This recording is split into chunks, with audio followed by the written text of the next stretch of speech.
All right, people. I believe all of you are doing great. So there was some technical glitch. Okay. I believe all of you are doing great, having a good time.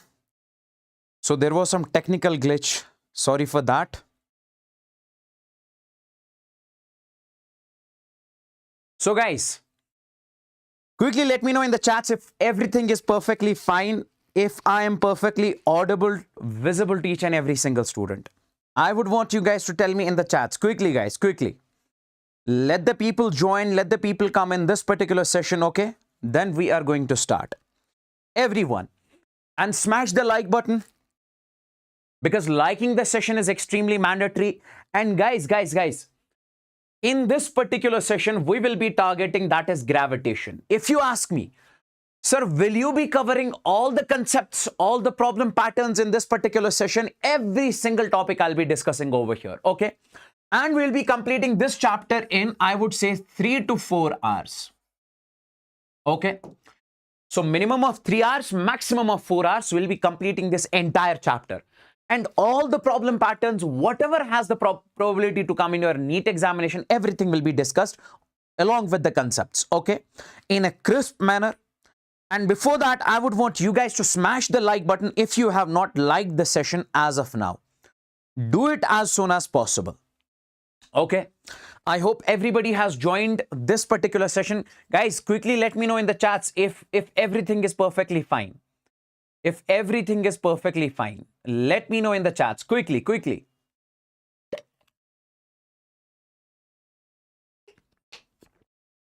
Yes, JE students can also watch this. Now, guys, I'll be starting from the scratch. I'll not go into the derivations, okay? I'll give you the crisp content which you actually need in order to solve every single problem when it comes to your NEET examination. Okay. Now, guys, let's first talk about when it comes to the gravitation chapter.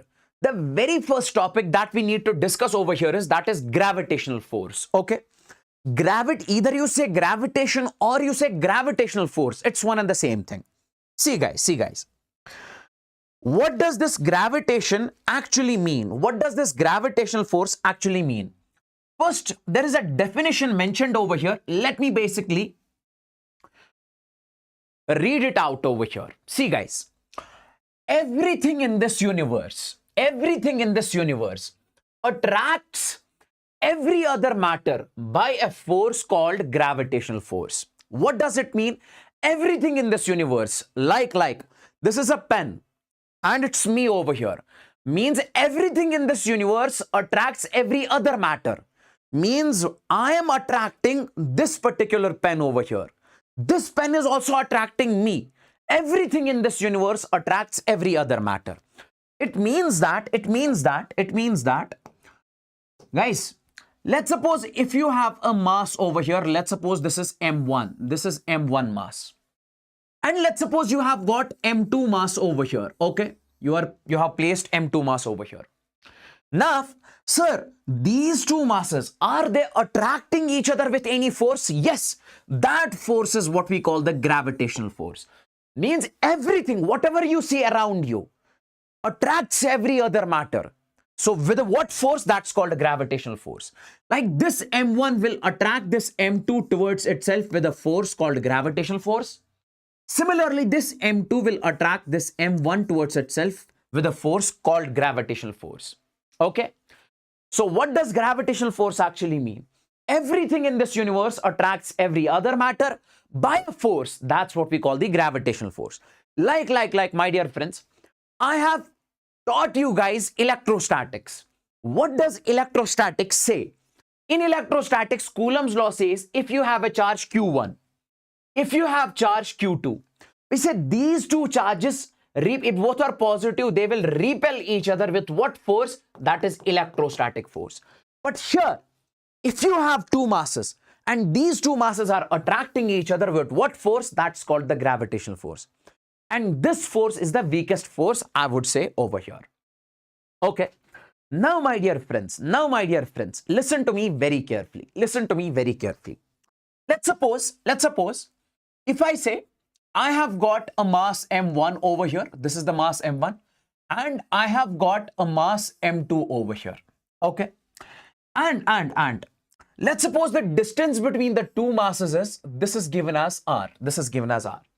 Since we say, if you have two masses placed in front of each other, okay, like they have the separation between the two is r, they apply the force on each other. That is what we call the gravitational force. This is the gravitational force on m1 mass, and this is the gravitational force on m2 mass. Okay.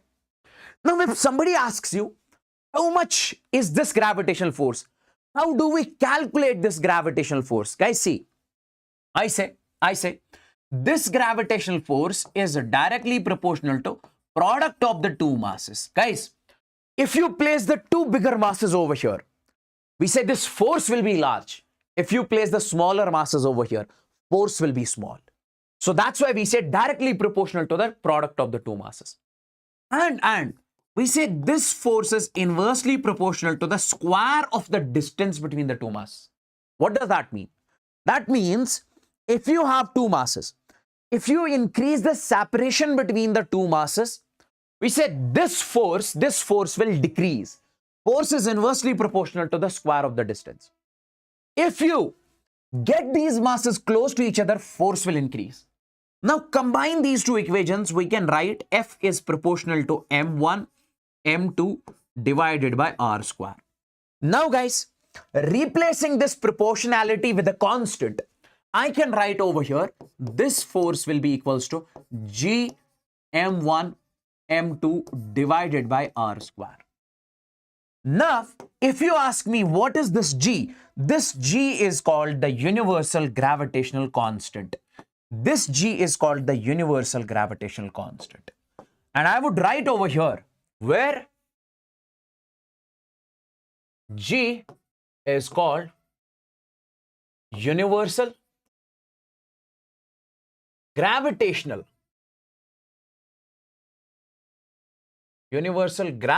constant. Where G is called the universal gravitational constant. Okay. Okay. Now guys, listen to me very carefully. If somebody asks you, sir, if you have two masses, these two masses apply the force on each other, attractive force. That force is what we call the gravitational force. Guys, understand one thing. And if they ask you how much is this gravitational force, you say G m1 m2 by r square. Okay, sir. Cool. One more point is mentioned over here.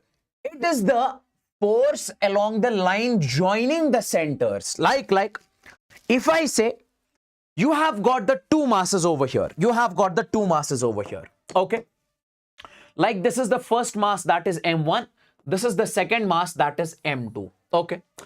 Now guys, if somebody says, sir, these two masses are applying force on each other, I say yes. Now, force on this mass, sir, is this force in this direction? Is this force in this direction? Similarly, force on this mass, is this in this direction? This direction, which direction? It is along the line joining the two masses. Okay.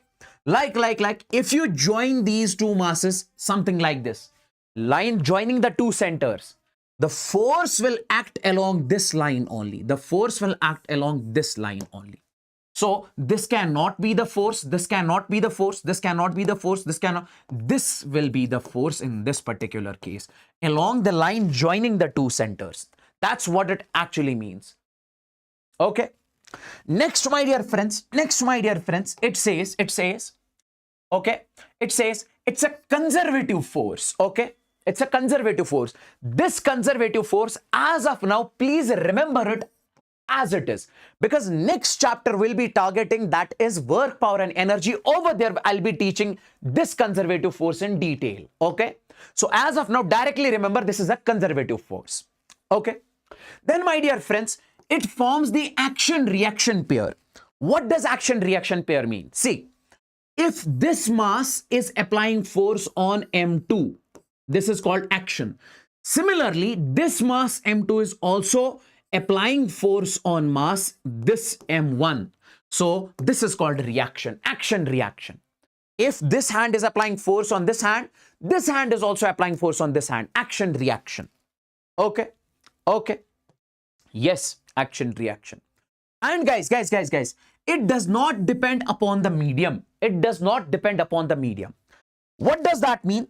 That means if you place, guys, if you have two masses in air, and if you place these two masses in any other medium, the force between the two masses will remain same. It will not change. Okay. Next, G is the universal gravitational constant. Its value is same everywhere. Everywhere its value is same. And its value is 6.67 into 10 raised power minus 11 Newton meter square upon kg square. So this will be the value of universal gravitational constant. Please tell me in the chats, is the Newton's law of gravitation crystalline clear to each and every single student? Is this crystalline clear to each and every single student? Guys, let me know in the chats, is it crystalline clear to over here?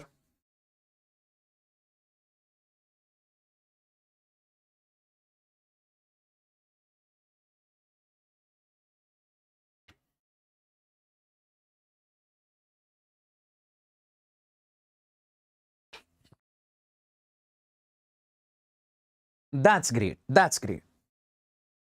So guys, from now onwards, if you have the 2-point masses, they will apply force on each other. That is called the gravitational force. Okay. Sir. One confusion I have. Here is a board in front of me.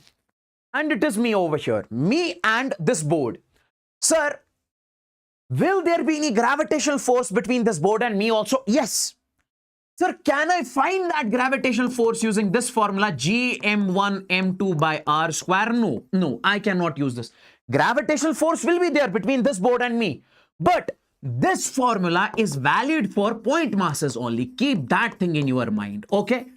This formula is valid for point masses only, okay? It is not valid for the extended objects.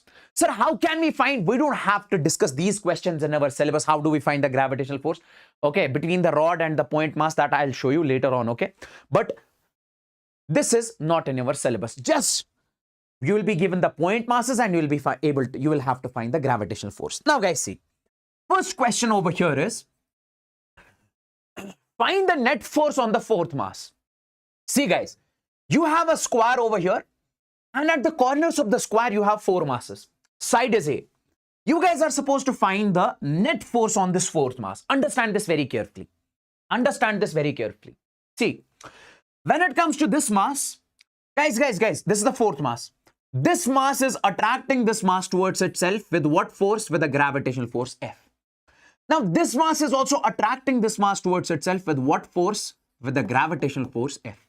Now, guys, see, this mass is also attracting this mass towards itself. And this gravitational force, I would say F dash. Sir, why did you call this as F dash over here? Because when it comes to the distance between these two, it is exactly same as the distance between these two. So force will be same. But when it comes to this distance, this will be different because this is diagonal. Okay. Now guys, on this fourth mass, if you check the forces, first one is in the upward direction, that is this F.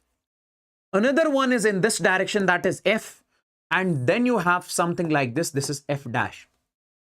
Now, how many of you do remember that? I have told you many times, guys, if you have two forces, if you have two vectors, angle between the two vectors is 90. Could you please tell me what is the resultant of this and this? Resultant of this and this will be a root 2 of F. If this is X, this is X. Resultant will be root 2X. If this is Y, resultant will be root 2Y, provided angle should be 90 degrees. Now, could you please tell me what is going to be the net force over here? Guys. Now, see, resultant of this and this is root 2F. Root 2F plus F dash. So that will be root 2F plus we say F dash is going to be the net force. Now, tell me one thing. Sir, can you please tell me this is a root 2. F is the force between this and this. Write down this force. How do we find the gravitational force? G m1 m2 by r square. I'll write G m1 m2, that is m square, by What is the distance between the two? That is a square. Then we say plus f dash. F dash is force between this and this. So that will be also g m square divided by. What is the distance between the two? Guys, if this is side is a, how much will be the diagonal? A root 2. So that will be a root 2 whole square. This is going to be the net force, okay? Further also, you can simplify this a bit. This is going to be the final answer, okay? Like you can take this gm square by a square common, then it will be root 2 plus 1 by 2. That's it. Next, my dear friends, this question, very important question that you need to focus on. Very important question. See guys, what does it say? What does the question say actually over here? What does the question say? A large number of identical point masses m, this is m, this is m, this is m, are placed along x-axis, at x is equal to 0. One mass is placed here at x is equal to 0. This is given as x is equal to 0. So this is at x is equal to 0. Second is placed at x is equal to 1 meter. This is placed at x is equal to 2 meter. Then it says x is equal to 0, 1. Okay.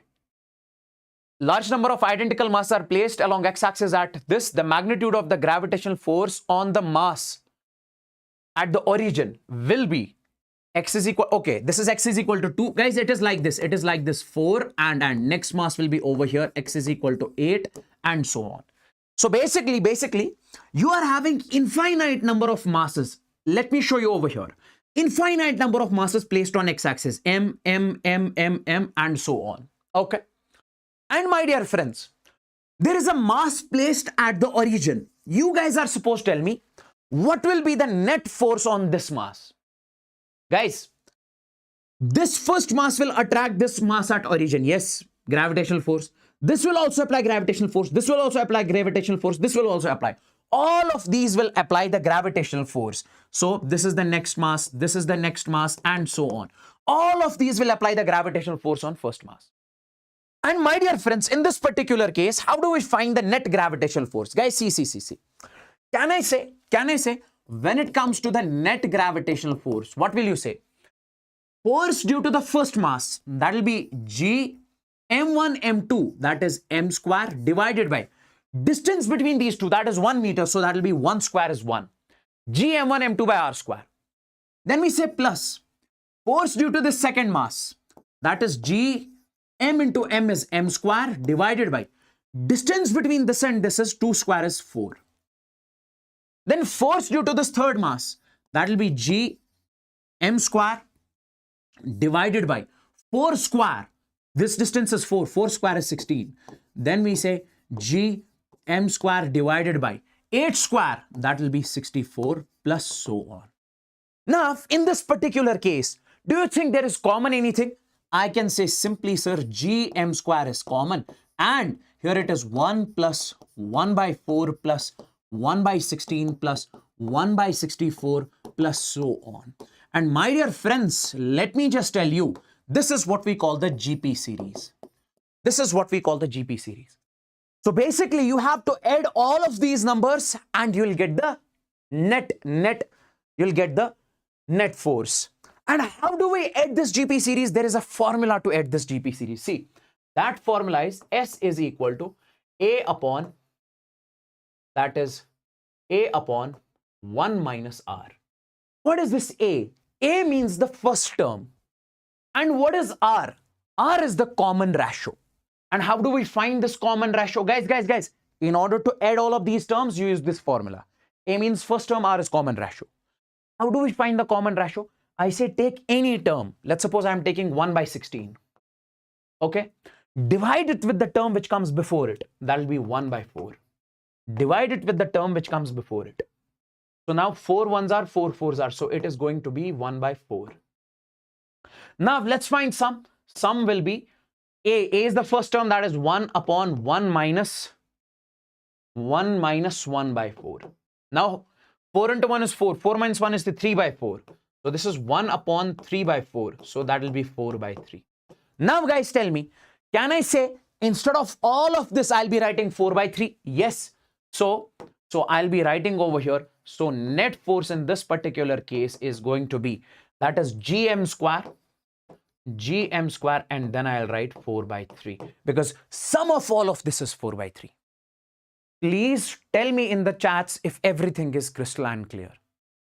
Everyone means everyone. Whosoever is watching, tell me in the chats if everything is crystalline clear. And if you have not liked this session yet, I would want you guys to smash the like button as soon as possible. Quickly, guys. Okay. Next pattern. See guys, take a look. If you have a symmetrical figure, let me add the triangle also over here. The triangle. You have a mass m over here, you have a mass m over here, you have a mass m over here, mass is at the center. Guys, directly, if you have a symmetrical figure, everyone means everyone, listen over here. If you have a symmetrical figure, like square, hexagon, triangle, pentagon, and at every single corner, masses are present. At every single corner, masses are present. See, at every single corner, masses are present. Okay? Okay? And these masses are identical. If this is m, this is also m. M. If this is 10m, 10m, 10m, 10m. If in a symmetrical figure, masses are present, identical masses are present at every single corner, then net force at the center mass is going to be 0. Always remember this. Sir, this center mass should be also symmetrical. No, it can be, it cannot be, but net force will be always 0. What is the condition? Condition is masses at every single corner should be present and should be identical. So here also, net force on this is going to be 0. Here also, net force on this is going to be 0. Always remember. Here also, net force on this is going to be 0. You can prove it also. Okay, you can prove it. Like this mass is attracting this mass towards itself with a force F. This mass is attracting this mass towards itself with a force F. This is attracting this mass towards itself with a force F. This mass is attracting towards itself with a force F. This is cancelled with this. This is cancelled with this. So net force is going to be 0. Similarly in all the cases. Okay? Okay. What is the condition? If, write it down guys on your paper. If in a symmetrical figure, identical masses are present at every single corner, then net force at the center mass will be 0. Okay? I hope this is also crystalline clear. Let's suppose you have a question something like this. Guys, like find the net force on the center mass. Find the net force on the center mass. Let's suppose you guys are supposed to find out the net force on the center mass. Guys, see. This mass m. Guys, in this particular case, the masses are not identical. This mass m is attracting this capital M towards itself with a force F. Since this is 2m, obviously it will apply double force, so it will attract it with a force 2F. This is 4m. It will attract it towards itself with a 4F force. This is 3m. It will attract it towards itself with a 3F force. Now tell me, guys. This is 2F, this is 4F. What will be the resultant? 4 minus 2 is 2. And direction is this. If I say I am pushing with 10 Newton force, my friend is pushing in the opposite direction with 5. How much will be the net? 10 minus 5 is 5. So 4 minus 2 is 2. So at the center mass in this direction, it will be 2F. Now, 3F minus F, that will be 2F. So this will be 2F. Now guys, tell me. Angle between this and this is 90 degrees. Okay, in case of square, this is 90. What is going to be the resultant of this one and this one? Whenever angle between the two identical forces is 90, then resultant is going to be in that particular case under root of 2, root 2 of, I would say 2F. If it was F, then I would have said root 2F. If it is X, root 2X. Why? Root 2y. 2f, 2f, root 2 of 2f. So this you can write as 2 root 2f. F you can write force between this and this mass. G capital M. So this you can write it like this. 2 root 2 G capital M small m divided by. What is the distance between the two? If this side is A, always remember half of the diagonal is A by root 2. A divided by root 2 whole square. Half of the diagonal is A divided by root 2 whole square. Now guys, this will be A square by 2. 2 into 2 is 4. So I'll write over here. Net force is going to be, that is 4 root 2 G capital M small m divided by A square. This will be the net force. Is this crystalline clear? Is this crystalline clear? Guys, tell me in the chats. Is this crystalline clear?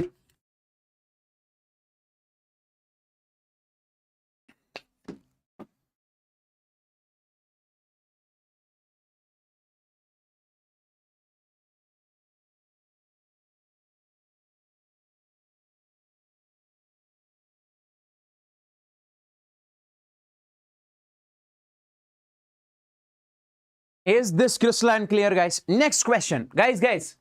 Let's suppose you have got a sphere over here. There's a hollow sphere. Hollow sphere means football. Have you seen football? Yes. Football is hollow from inside.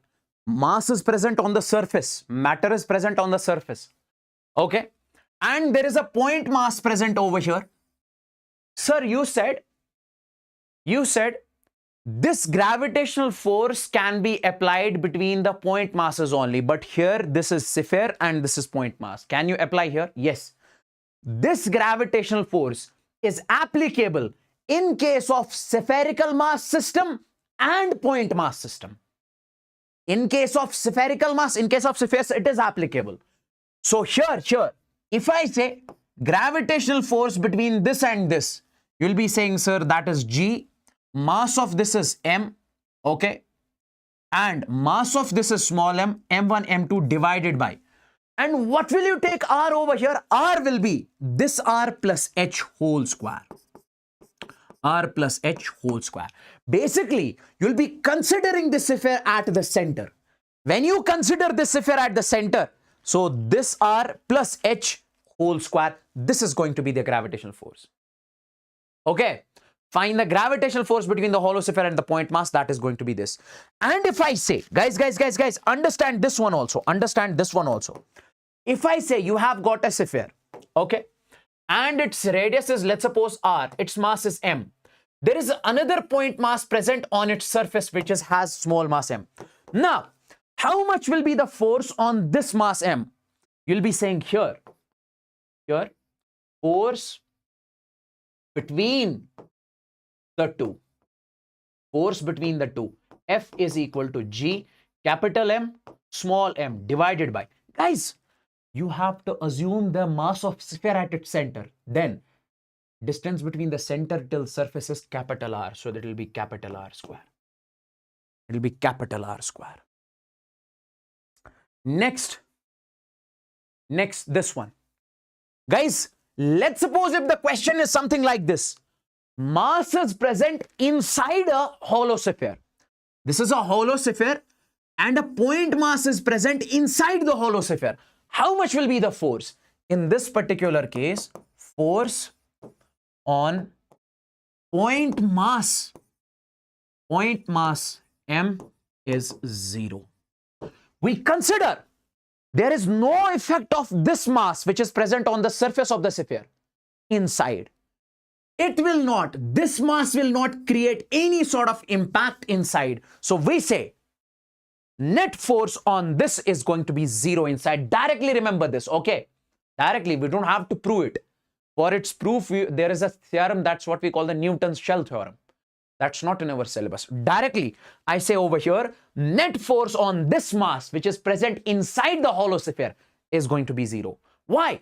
Because effect of mass on the surface inside will be 0. There is no effect of this mass inside. That's why. That's why. Let's suppose if you have got a solid sphere. Let's suppose if you have got a solid sphere. Let's suppose if you have got a solid sphere. So what does solid sphere mean? Solid sphere means the cricket ball. Okay. Solid sphere means the cricket ball. Like cricket leather ball. That leather ball is filled inside also. Okay. Solid sphere means the cricket ball.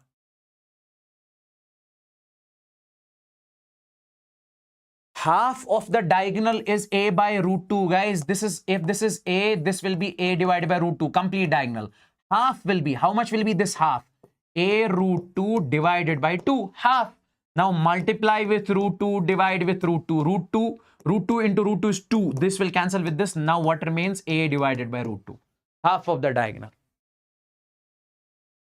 Now guys, take a look. If you have a solid sphere, guys, right now mass is filled inside also. This is a solid sphere. Solid sphere.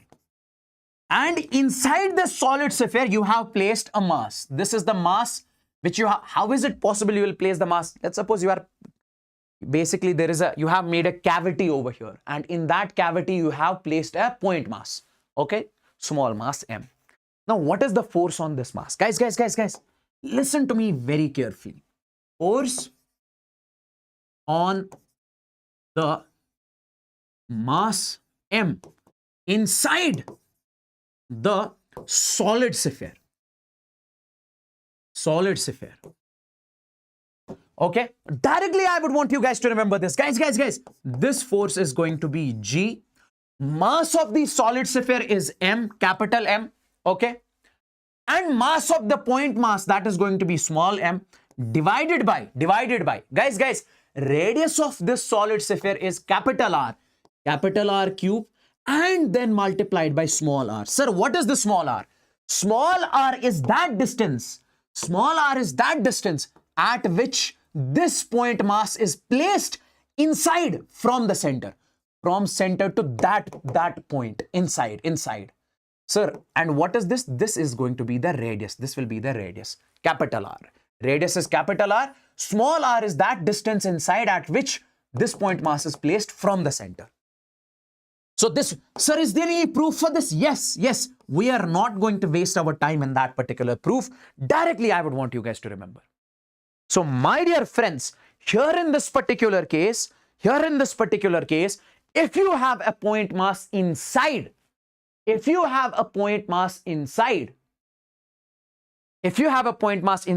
case of a hollow sphere, force will be 0 on it, and force will be on this mass here. In case of the solid sphere, mass, if point mass is inside, force is going to be G, capital M, small m, multiplied by small r, divided by capital R cube. Is this crystal and clear to each and every single student? Guys, give me the signal in the chats. Everyone means everyone. Whosoever is watching, I would want you guys to give me the signal if everything is crystalline clear. If everything is crystalline clear.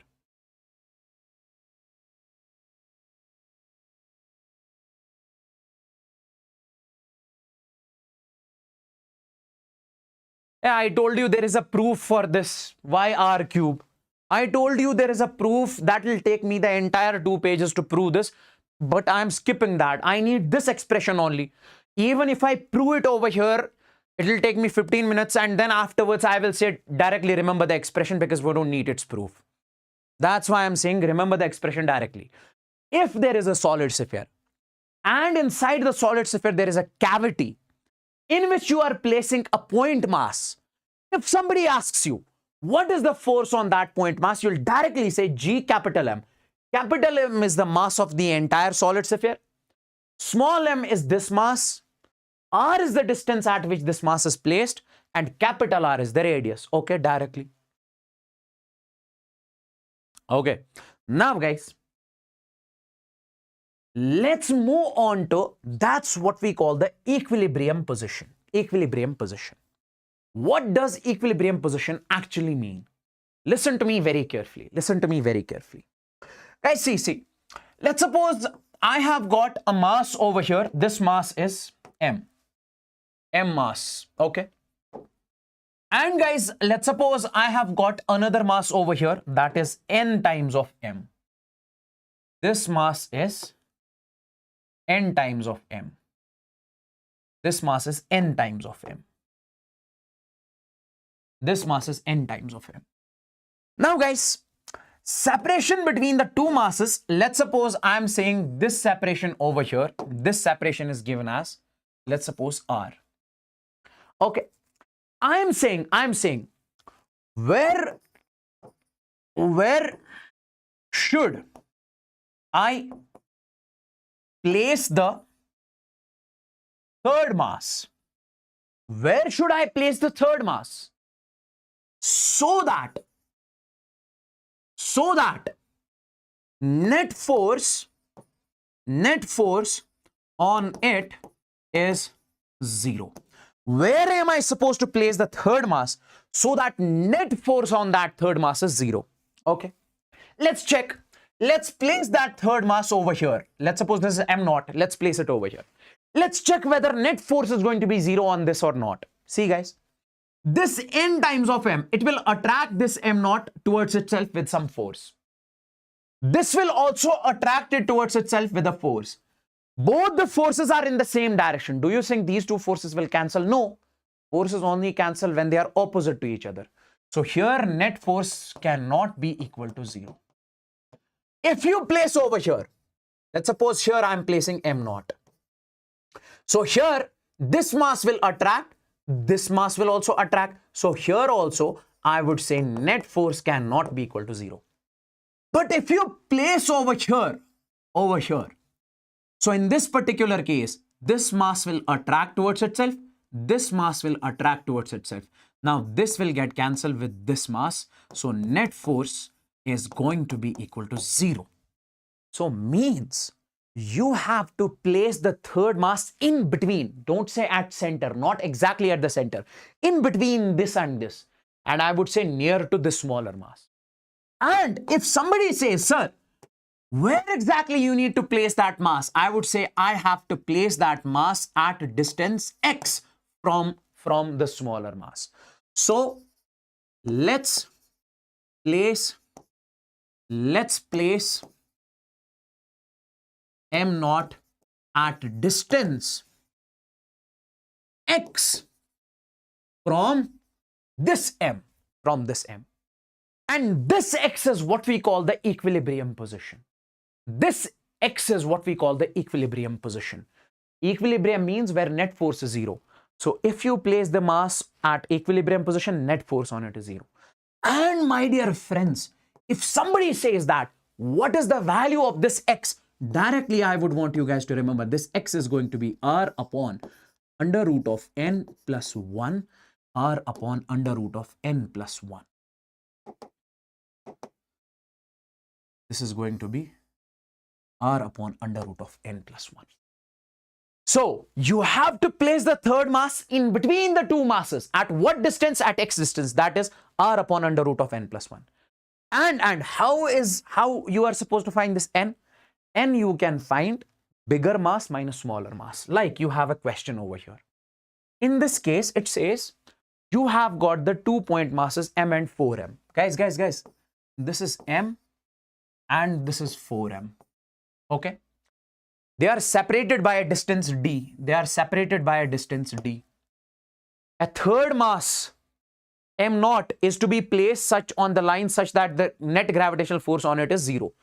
Where should and find the distance? Guys, it says that where you must place the third mass m0 so that net force on it is 0. We know, sir, we place it at x distance. And if somebody asks you how you can calculate this x, you will be saying x is equal to r upon under root of n, then we say plus 1. We'll be writing over here, when it comes to this r means this distance, separation between the two, upon n is right now 4. So this will be root 4 plus we say 1. So this will be d upon root 4 is 2. 2 plus 1 is 3. So this is going to be d by 3. Is that clear? let's suppose in the same pattern, if I give the question something like this. Guys, see, I say you have 25 m, one mass is over here 25 m, okay, and another mass is over here, that is 36 m, and I am saying separation between the two is, let's suppose this is given as 11 meters, okay, and right now I am asking you, find the equilibrium position. What is the equilibrium position? That position where net force on the third mass is 0. Guys, how do you find? X is equal to R upon under root of n plus 1. Now the question is, how you are going to find n in this particular case? Guys, see, always remember n you can find out this mass divided by this mass. So that is going to be 36 m divided by 25 m. This and this will cancel, 36 by 25. So you'll be writing x is equal to, what is the value of r? That is 11 upon root 36 divided by 25 plus 1. Now tell me guys, can I say x will be 11 upon root 36 is 6, root 25 is 5 plus 1. Now 5 into 1 is 5, 5 plus 6 is 11. So 11 upon 11 by 5. This and this will cancel, so it is going to be 5 meters. Now give me the signal in the chats. Is this crystalline clear?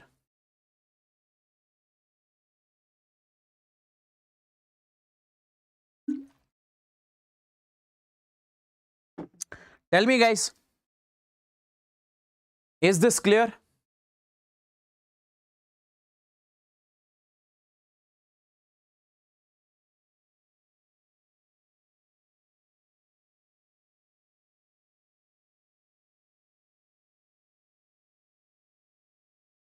Everyone means everyone. Guys, if you have not liked the session yet, smash the like button. Give me the signal in the chats, guys. I would want you guys to tell me in the chats if everything is crystalline clear. That's great. One more pattern of question that you will find over here. One more pattern of question that you'll find over here. See. Mass M is at the center. Let's take a mass M which is at the center. And small m is moving around it. It says that another mass small m which is moving around it. Okay. So this mass is at the center and another mass m is moving around it. This is mass m which is moving around it in a circular motion. Okay. Then it says find the time period. What does time period mean? Time period means in how much time it is going to complete the entire circle, one cycle. Let's suppose it started from here. So how much time it is going to take in completing this cycle when it reaches the same point once again. Okay, that is the time period. See guys, how do we find the time period? Always remember, whenever an object moves in a circle, there is a force which acts on it. That is what we call the centripetal force. Okay, whenever there is circular motion, there is centripetal force. Okay, now guys, see. Understand one thing. On this particle, on this mass m, there are two forces. First one will be gravitation. Sir, this will attract this mass with a gravitational force. And second one will be centripetal force. We say here, Fg and Fc will act. What is Fg? Gravitational force. What is Fc? Centripetal force. And always remember, directly guys over here, this centripetal force will be equal to the gravitational force. This gravitational force will be equal to the centripetal force directly. Sir, why? Because centripetal force is being created because of the gravitational force over here. That's why we say these are equal. Okay, so directly remember, whenever a body is performing the circular motion, we say centripetal force will act. Since you have two masses here, so gravitation will also act. How do you find gravitational force? G capital M small m divided by, let's suppose this radius of the circle is r, so r square is equal to, then this guys, centripetal force, this will be m r omega square, mr omega square. Guys, this is the value of centripetal force, this is the value of gravitational force. Now, guys, this and this m will cancel. So take this r over here. Omega square is going to be, that is G capital M divided by r into r square will be r cube. Now, guys, take it over here. This will be, omega is going to be under root of Gm divided by r cube. Now, since everybody of you must be knowing that, this omega is also equal to 2 pi divided by t, inverse of time period, 2 pi divided by t. Okay. Now guys, this will be under root of Gm divided by, we say, r cube. Now do the reciprocal. So you can write t is equal to, guys, do the reciprocal and take it over here. So like this. So t divided by 2 pi, and from this side also, this will be r cube divided by Gm. Now take this 2 pi over here. T will be 2 pi under root of r cube divided by Gm. This is going to be the time period. Is this clear? Is this clear? Is this clear? Guys, tell me in the chats, is this clear? So simply, because we are using omega, there is one more form of centripetal force, that is mv square by r. Okay, then we say v is equal to r omega. You might have heard this, v is equal to r omega. This I'll teach you in the circular motion. Right now you remember, v is equal to r omega. So you can write m into v is equal to r omega, that is r square omega square divided by this r. This and this will cancel, so this will be m r omega square. That's why I mentioned here m r omega square. Okay. So, because I wanted to convert omega into 2 pi by t, because I have to find the value of time period. That's why I'm taking this expression.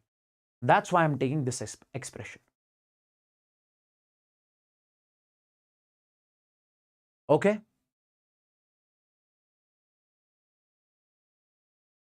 Is that clear? Now, guys, gravitational field intensity. Gravitational field intensity. Gravitation field intensity. Guys, take a look here. When it comes to the gravitational field intensity, I would want you guys to focus. When it comes to the gravitational field intensity, see guys. Let's suppose I'm saying that I have got a magnet over here. Understand this concept very carefully. I have got a magnet. This is a magnet. Okay, yes. Now I'm saying I'll place a coin over here. What is going to happen with the coin?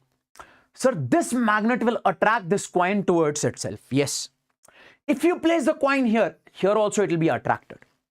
If you place the coin here also it will be attracted. If you place the coin here, it will be attracted. If you place the coin here, it will be attracted. So can I not say this magnet is creating some sort of field around it, in which if you place a piece of iron, it will be attracted towards the magnet. If you place it outside that field, we say it will not be attracted. Why? Because it is outside of the gravitational field, this magnetic field. This field is what we call the magnetic field. So a magnet creates magnetic field. Now, using the same logic, let's suppose if you have a mass over here, that is m. Okay. Now, if you place another mass over here, small m, what is going to happen with this small m? Sir, it'll be attracted towards this mass. Yes. If you place this mass m over here, here also it will be attracted. If you place this m over here, it will be attracted. If you place this m over here, it will be attracted. If you place this m over here, it will be attracted. So can I not say in this particular case also, this capital M is creating some sort of field around it. It is creating some sort of field around it, in which if any other mass comes, it experiences force, and this field is what we call the gravitational field. So that's why if you check over here, it is a space around a mass. It is a space around a mass in which if another test mass comes, in which if you place any other mass, it experiences force. That mass will experience force. And this field is called gravitational field. So my dear friends, if this is a pen over here, it has mass. So is it also creating the field around it? Yes. So it is creating the field around it. And that field is called the gravitational field. That field is called the gravitational field. And intensity means how stronger the electric field is. That means, sir, its intensity is large. Means the field is very strong. So means the field is very strong. Now guys, I am saying, let's suppose this mass M is creating field around it. Okay. Let's suppose if I say, sir, at r distance, how much field it is creating? At r distance, what is the value of that field? How strong is the field? What is the intensity of the field? See guys, what will you do? You'll do one thing. You'll bring a test mass here. You'll bring a mass M here. Okay. Bring a mass M here. Yes. Then. Check. How much is the force acting on this mass? Sir, force acting on this mass will be, guys, F. Okay. Then you have to check the field intensity at this point. How will you do it? You will bring a mass over here.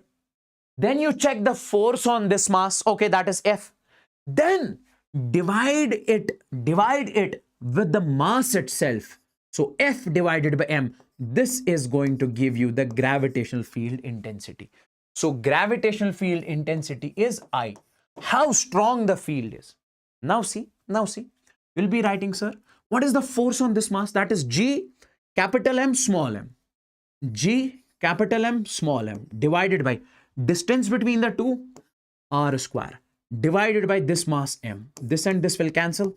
So I will come out to be Gm by r square. So my dear friends, from now onwards, you'll remember that if you have a mass M at r distance, how much will be its field? Gm by r square. And how did you get it? You bring a mass over here, check how much is the force on this mass, divide with the mass M, then you get this expression, Gm by r square. Okay? And we write it minus Gm by r square. Why? Because it is towards the mass. It is towards the mass. That's why we say minus Gm by r square. That's what is mentioned over here. That's what is mentioned. Gravitational field intensity due to a point mass at r distance. If this is a point mass, okay, at r distance, you have to check the field intensity. What will you do? You will bring a test mass here, m naught. You check the force on this. So then you say I is equal to force divided by mass. Then you do, and this is going to be Gm by r square. This will be the field intensity of this mass at this point.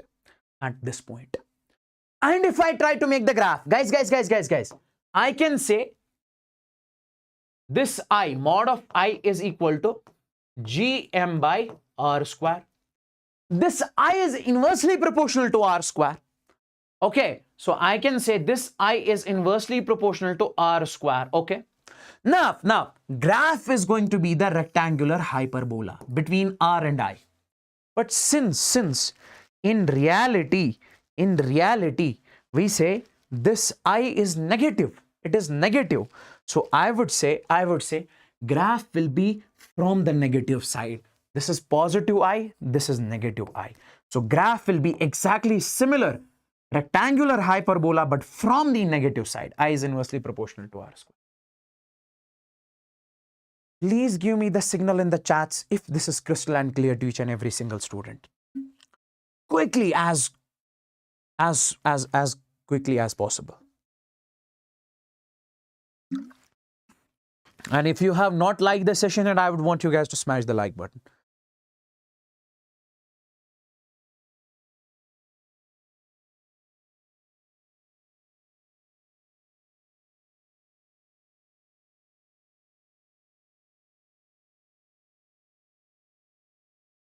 Quickly, guys, let me know in the chats if everything is crystal and clear. Then only we are moving forward. So if you have a point mass, due to this point mass, field intensity, gravitational field intensity at r distance is gm by r square. Gm by r square. Yes. Now, guys, take a look. Take a look. Gravitational field intensity due to a hollow sphere. Sir, will this hollow sphere also create the field around it? Yes. Why? Because hollow sphere itself has a mass. It has a mass. That's why. Now see, this is a hollow sphere. Sir, is this hollow sphere the cricket ball or football? It is a football because inside mass is 0. So mass inside is 0. Mass is present on the surface only. Now, because of this hollow sphere, you have field at outside point. Outside. Then you have to tell me the field at the surface. Then you have to tell me the field inside. Guys, see. When it comes to outside, let's suppose I'm giving you a hollow sphere, you are placing it on top of your head. Now, your friend is looking at you from 1 kilometer away distance. So from 1 kilometer away, don't you think that it will look like you have a point on your head? It looks like a point. It will not look like an entire big hollow sphere. No, it will look like a point. So we say outside at far distance, we consider this a point mass. So whatever is the formula for the point mass, same is going to be for the hollow sphere outside. Same is going to be for outside. So gravitational field intensity outside the hollow sphere, that is gm by r square. And more specifically, I'll write over here, this will be minus gm by r square. Okay, this is outside, small r. And small r is variable, guys. For outside point, small r is greater than capital R, where capital R is the radius. Okay. Then, when it comes to the surface, can I say, in case of the surface, small r will be equal to the capital R? If you keep on coming to the surface, so when you reach here, now value of small r will be equal to capital R. Yes. So instead of this small r, put capital R. So gm by capital R square. Done. Is there any mass inside? Sir, no. There is no mass inside. If there is no mass, so field intensity will be 0. Why? Because field is due to the mass only. So I can say inside at small r distance, where small r inside is less than capital R. So field is going to be 0 because inside it is hollow. There is no mass. And if somebody asks you to make the graph, guys, this is between mod of I versus R. See. From, if you check over here, from center to surface, field is 0. Then on field, it is gm by capital R square. Outside, it is gm by small r square. Now, guys, see, don't you think that graph is going to be from center to surface? Field is going to be 0. From center to surface. So I say I0, this is inside. And this will be outside. Why? Because outside, I is inversely proportional to small r square. So rectangular hyperbola. This is the surface. So from center, this is 0. Center to surface. This is field is 0. Outside, it is inversely proportional to r square. This is the very important graph. And guys, more specifically, if I try to make this graph,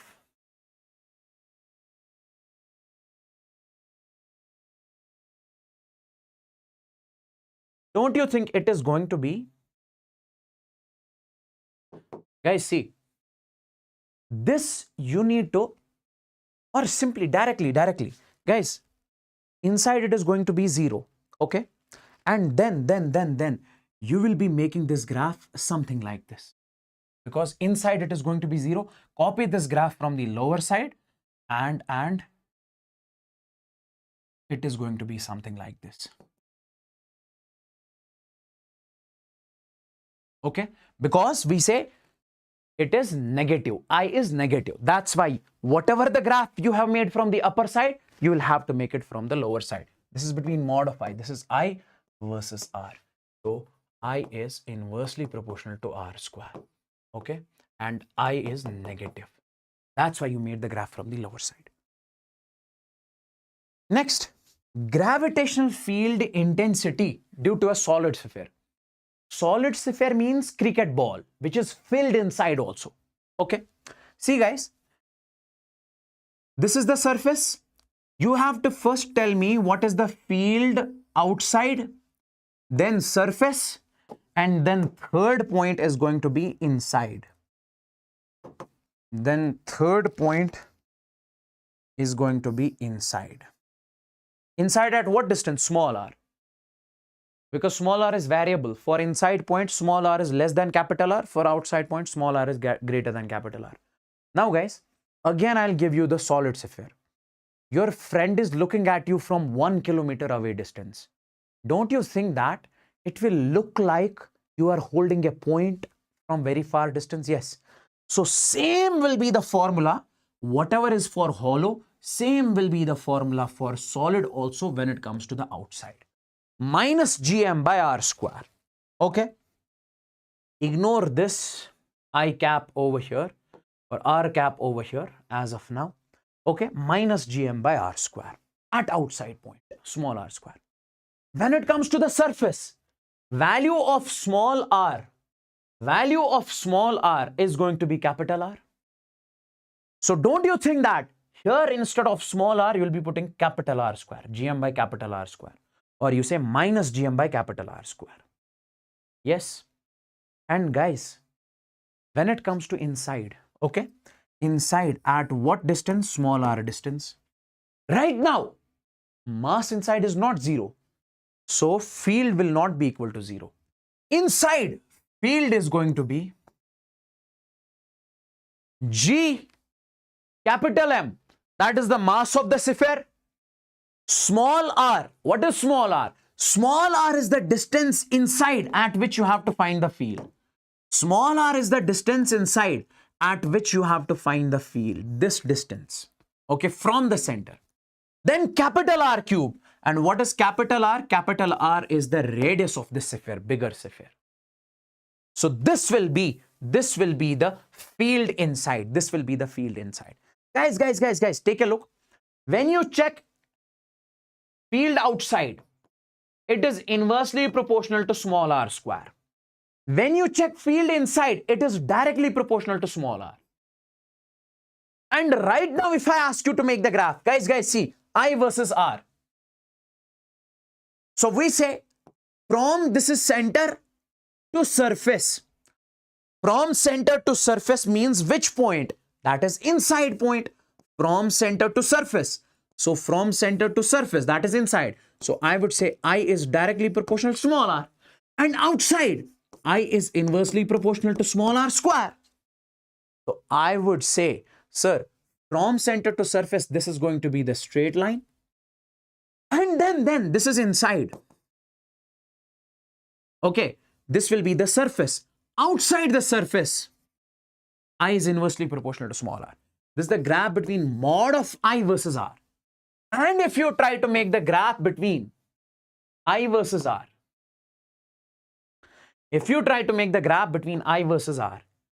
actual in reality, this I is negative. So make the exact graph from the lower side. Okay? Okay? And then here, this will be the surface, this one. Okay? This will be the graph. This is I versus R. So you say I is, so mod of I is positive, that's why. Now, tell me in the chats if everything is crystalline clear till over here. This graph is also very important. Sir, if in the exam, they give you both the options, which one you guys are supposed to mark the correct option? This one. But if they ask you to make the graph of magnitude of I versus R, then this is correct. But in generalized form, if they ask you to make the graph, then this one is the correct graph. Okay?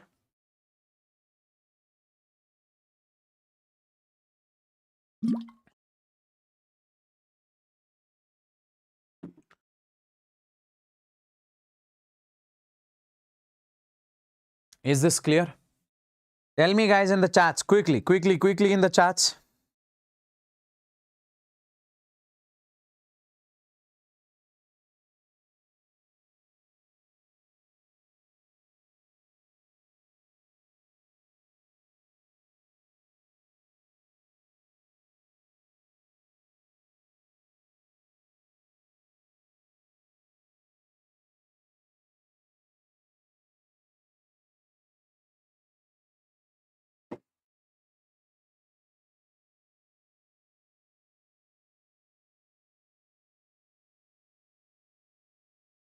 Now you have got gravitational field due to a ring, normal ring. Okay.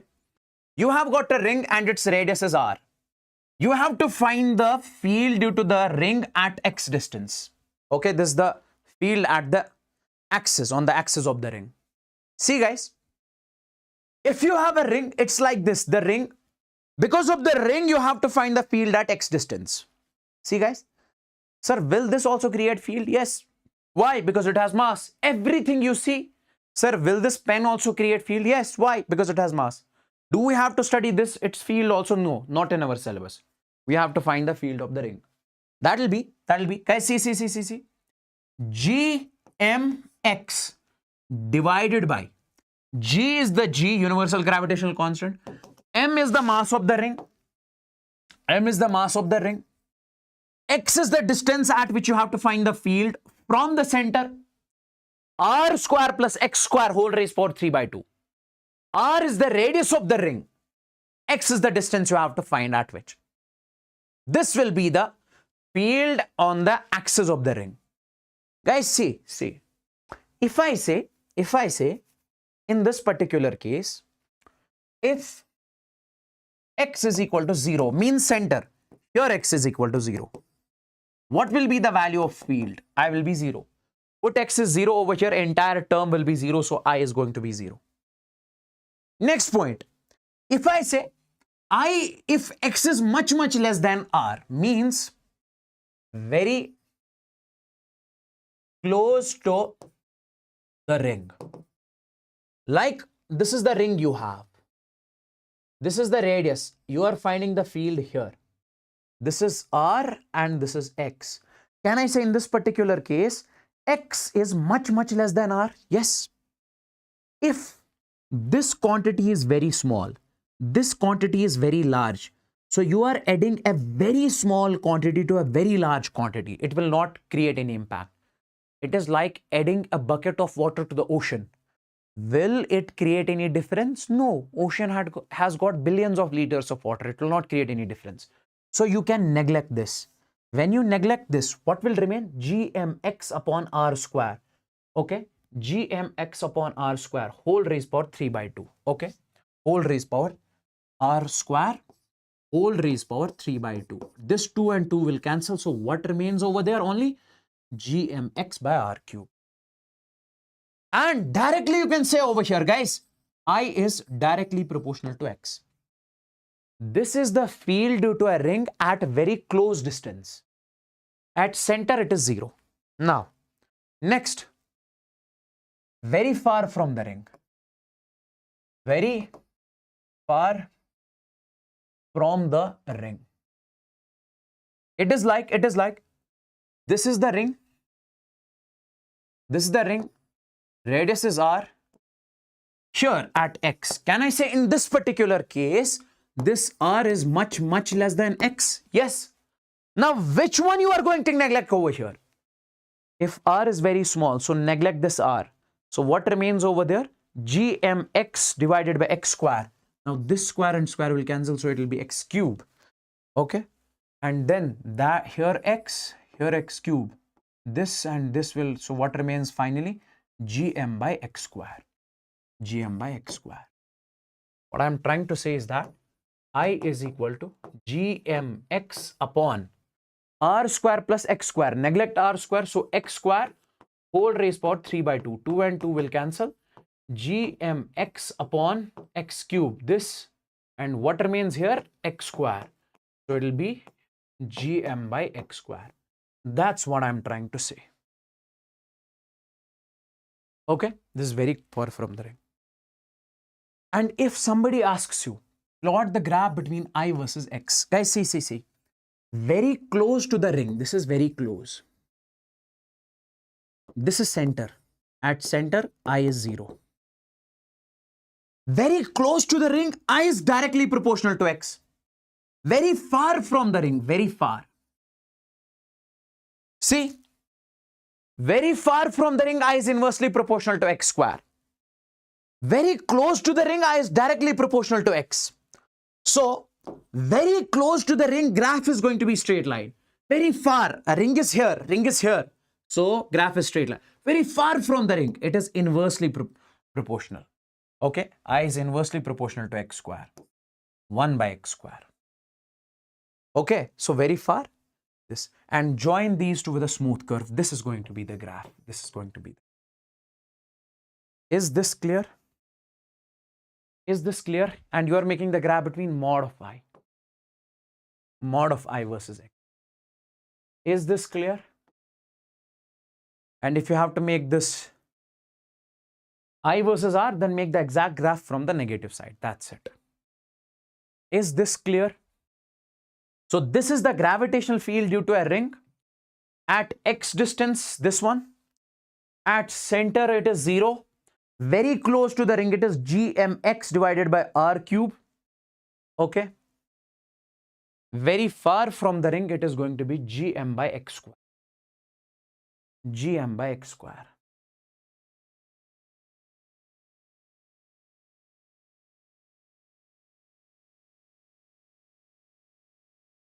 I'll be sharing the session PDF, okay?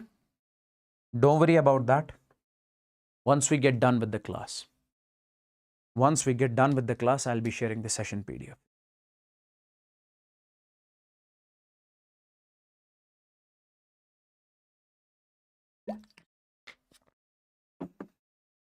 Now, guys, acceleration due to gravity on the surface of Earth. Guys, see. What does this concept actually mean? Let's suppose this is Earth you have got over here. Understand this very carefully because it is highly important. This is the Earth, okay? Mass of Earth is m, radius of Earth is r. And you have placed an object on its surface. You have placed an object on its surface. This is the object which you have placed on its surface. Okay? Yes. You have placed the object on its surface. Now, my dear friends, I say, what is the force on this mass? Force on mass m. What is the force on this mass m? You'll simply say, sir, force on this mass m is F is equal to G. Mass of the Earth, m, small m, okay, force on mass m due to Earth. G capital M small m divided by this radius, that is r square. Okay, yes. Now, guys, you might have heard in the Newton's laws of motion, I have told you, if you have a mass, okay, if you apply the force on this mass, okay, we say acceleration will be produced over here, and that will be F is equal to m into a. Acceleration will be force upon mass. Now, if force is acting on this mass, We say acceleration will be developed in this mass. Yes. Now, acceleration of the mass. You say this acceleration is force upon mass. Yes. So this force, how much is the force? That is G capital M small m divided by R square divided by this m. M and m will cancel. So this acceleration will be Gm divided by R square. Can I say this is the acceleration due to which force? Due to this gravitational force. Like this is the acceleration due to which force? Due to this force F. This is the acceleration which is being developed because of this force, gravitational force. So I can say, so this is the acceleration due to gravitational.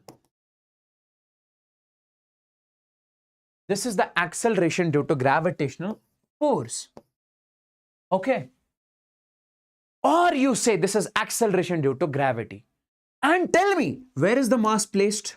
So it is placed on the surface of Earth. So this is the acceleration due to gravitational force on the surface of Earth. On the surface of. Okay. And we represent it with G naught. We represent it with G naught. So my dear friends, acceleration due to gravity on the surface of Earth is what? G naught is equal to Gm by R. Gm by R square. Keep this thing in your mind. Keep this thing in your mind. Okay, this is nothing but acceleration. And due to which force? Due to the gravitational force. Yes. Now guys, one more thing I just want to mention over here. What is that? What is that? This is the acceleration due to gravity in terms of mass. Let's write in terms of density. As. Can I say density is equal to mass divided by volume? Everybody knows density is mass by volume.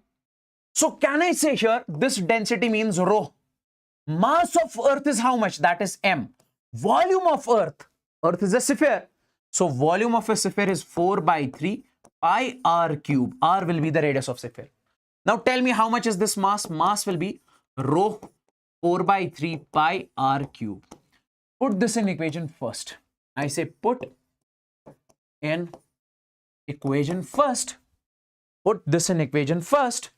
If you put this in equation first, can you say this G naught is going to be G divided by R square? Then you say, instead of this mass, you will be writing rho 4 by 3 pi r cube. Now R square and cube will cancel. So G naught will come out to be. That is 4 by 3 G rho pi r. Sir, is this also the acceleration due to gravity? Yes, this is the acceleration due to gravity in terms of density.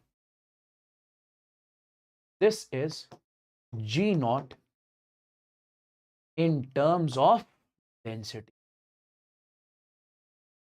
This is G naught in terms of density. This is G naught in terms of density. Is that clear? And this is G naught in terms of mass. Now guys, if somebody says that, sir, is this G naught directly proportional to R or it is inversely proportional to R square? Which one is correct? We say both are correct. See, remember this, important. See. If mass is given as constant, I'll show you the question also. If mass is constant, then acceleration due to gravity is inversely proportional to R square. This is constant, G is always constant, then G naught is inversely proportional to R square. Or if density is given as constant in a question, density is given as constant, then if this is given as constant, pi is already constant, G is already constant, 4 by 3 is already constant, G naught is directly proportional to R. G naught is directly, like, let me give you the question. See, two planets having same density. You are given over here two planets. This is one planet, this is another planet. Density is same. Density is same. But different radii. Radii is different, radius is different. The acceleration due to gravity would be, which one will you prefer to use in this particular equation? Which one? Will you prefer to use this one or this one? Sir, density is given, so I will prefer to use this one. So I will use this formula. That is, we say as G is equal to 4 by 3 pi rho G R. Now tell me, pi is already constant. Density is also given as constant. G is already constant. So can I say this G directly depends upon R? Yes, yes. Now check the options. Means if radius is more, G is more. What does the option C say? Greater in the larger planet. So that planet which is larger will be having larger radius. In that particular case, we say G will be large. So option C. Option C. Okay, let's take a look at the graph. Guys, see. Graph between G0 versus R, radius. Acceleration due to gravity versus radius. If density is constant, G is directly proportional to R, graph is a straight line. If mass is constant, G is inversely proportional to R square, rectangular hyperbola. Keep this thing in your mind, what is given in the question. If constant is density, then they use this. If mass is constant, use this. Okay, that's what is mentioned. Next question. If I say this one. See, a planet has the same density and same acceleration due to gravity. Okay, you have got a planet. This is the planet. And this is Earth. This is Earth. Okay. A planet has same density. Density is given as same. Okay. And same acceleration due to gravity. G is also given as same. Small g. Okay. As of Earth. Universal gravitational constant G is twice as that of Earth. Means universal gravitational constant on that planet is 2 times the gravitational constant of Earth. Universal gravitational constant G is twice as that of Earth. Ratio of radii will be, you have to find the ratio of radii of planet divided by radii of Earth. Tell me one thing. Tell me one thing over here. What is that? Guys. If density is given, can I say as G is equal to 4 by 3 pi rho G, we say R. Guys, tell me here, G is constant, pi is constant, rho is constant. So can I say, if you take this G over here, I say radius is inversely proportional to G. Yes? Radius is inversely proportional to G. Now tell me, guys. Radius is inversely proportional to D. So can I say radius of planet divided by radius of Earth is going to be, radius of planet is what? Guys. Radius of planet is inversely proportional to universal gravitational constant. So gravitational constant of planet is 1 upon 2G of Earth divided by radius is inversely proportional to G. So that will be 1 upon G. Okay, so you can write it like this, 1 upon 2G into GE. This is GE divided by 1. Now this and this will cancel. So radius of planet divided by radius of Earth will come out to be 1:2. Is this clear? Is this clear?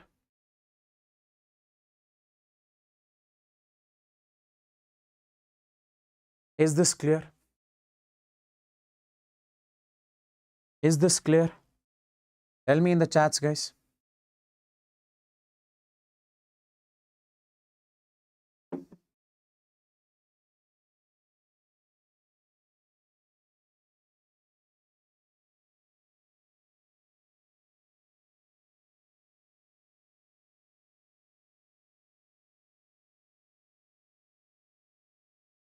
Now guys, take a look here. Acceleration due to gravity above the surface of Earth. Okay. Guys, what was this? If the mass is present on the surface of Earth, acceleration due to gravity is gm by r square. Okay. Let's suppose if we place the mass above the surface of Earth, this is the surface of Earth, this is radius of Earth, at what distance, at what height? At h height. This is the mass m.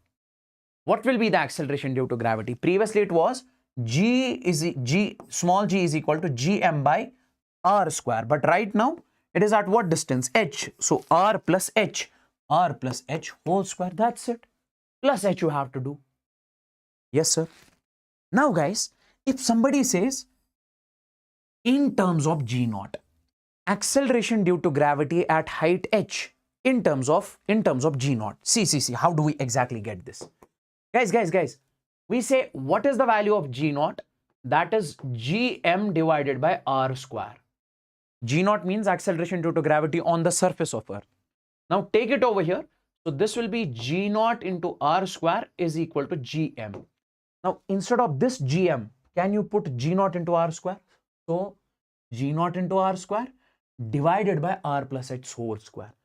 This is the acceleration due to gravity at height h in terms of g naught. Yes, sir. Now, guys, please wait. Case one.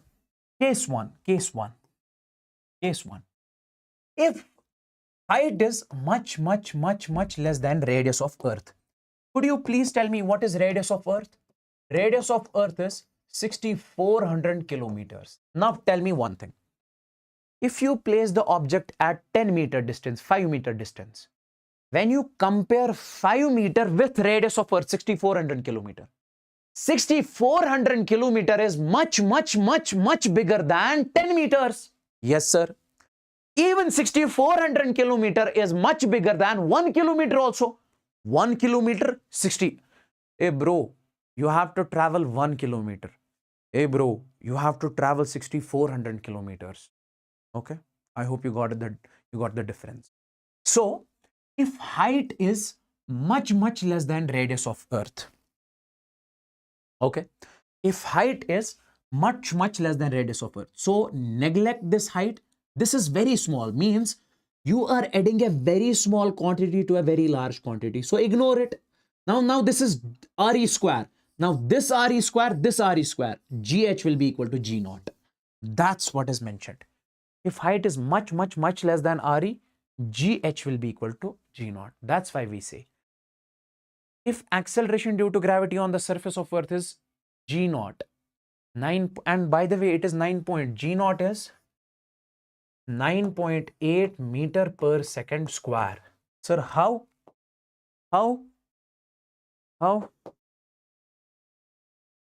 If you put the value of g, okay, you know the value of g, 6.6 in 10 raised to power minus 11. Mass of Earth, radius of Earth, then solo, it comes out to be 9.8 meter per second square. So we say, my dear friends, acceleration due to gravity on the surface of Earth is 9.8 meter per second square. Sir, at less height, gh is equal to g naught. Sir, at this height, it will be also 9.8. Yes. Sir, up to what height? Even we say up to 10 kilometers. Because when you compare 10 kilometer with 6,400 kilometer, it is also very small. Even up to 5 kilometers you mention over here. Okay. Now, next. Case 2. If height is much less than radius of Earth. Right now, if I say, guys, wait. If I say height is 16 kilometer, height is 32 kilometer, 64 kilometer, 128 kilometer, 200 kilometers. Sir, is this less than radius of Earth? Radius of Earth is 6,400 kilometers. Yes, it is less, but not much less than. Okay, so it is less, but not. But in this particular case, guys, here you say When height is much less than, in that case acceleration due to gravity will remain the same. But if you go at a large height, but that is still less as compared to the radius of Earth, over there acceleration due to gravity will change. So my dear friends, please take a look over here. Acceleration due to gravity at such height is going to be gh is equal to g naught 1 minus 2h by r. H will be the height at which you have placed. There are two things, please don't get confused. What is the acceleration due to gravity on the surface of Earth? 9.8. Sir, what is at 10 meters? 9.8. What is at 1 kilometer? 9.8. What is at 5 kilometer? 9.8. Sir, what is at 100 kilometer? That will be different. That will be g naught 1 minus 2h by r. That is going to be the acceleration due to gravity. Put the value of height as 200 over here, then solve it. That will give you the exact answer. Okay, I hope this is crystal and clear. I hope this is crystal and clear. This is valid only when your height is between 10 kilometer to 500 kilometer. If it is less than 10 kilometer, consider it G naught. Now, percentage change in the smaller height. See guys, please take a look. Let's suppose, I am saying this is Earth, this is the object on the surface of Earth. Here acceleration due to gravity is G naught. I am taking this object till height h, okay, large height h. Sir, will the acceleration due to gravity change? Yes, height is large. Okay. Sir, in this particular case, how many percent it will change? I say 50% it has changed. I say 30% it has changed. Sir, how can you say it is 30% changed? How can you say 50% changed? Because of this formula. So this formula will tell you how many percent acceleration due to gravity has changed. This formula tells us how many percent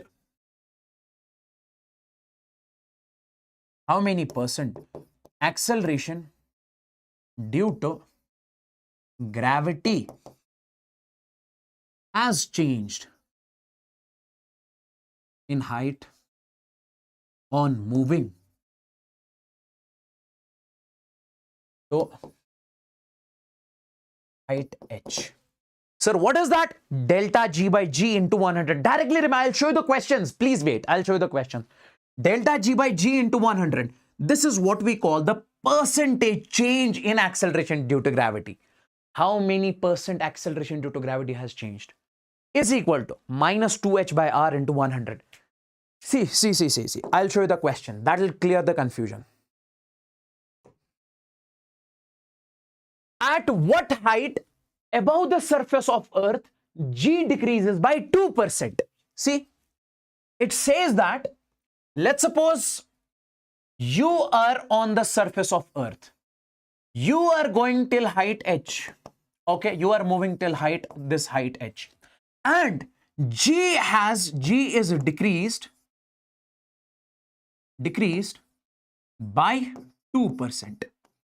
Okay, G is decreased by how many percent? G has decreased 2%. What is the value of this h? See.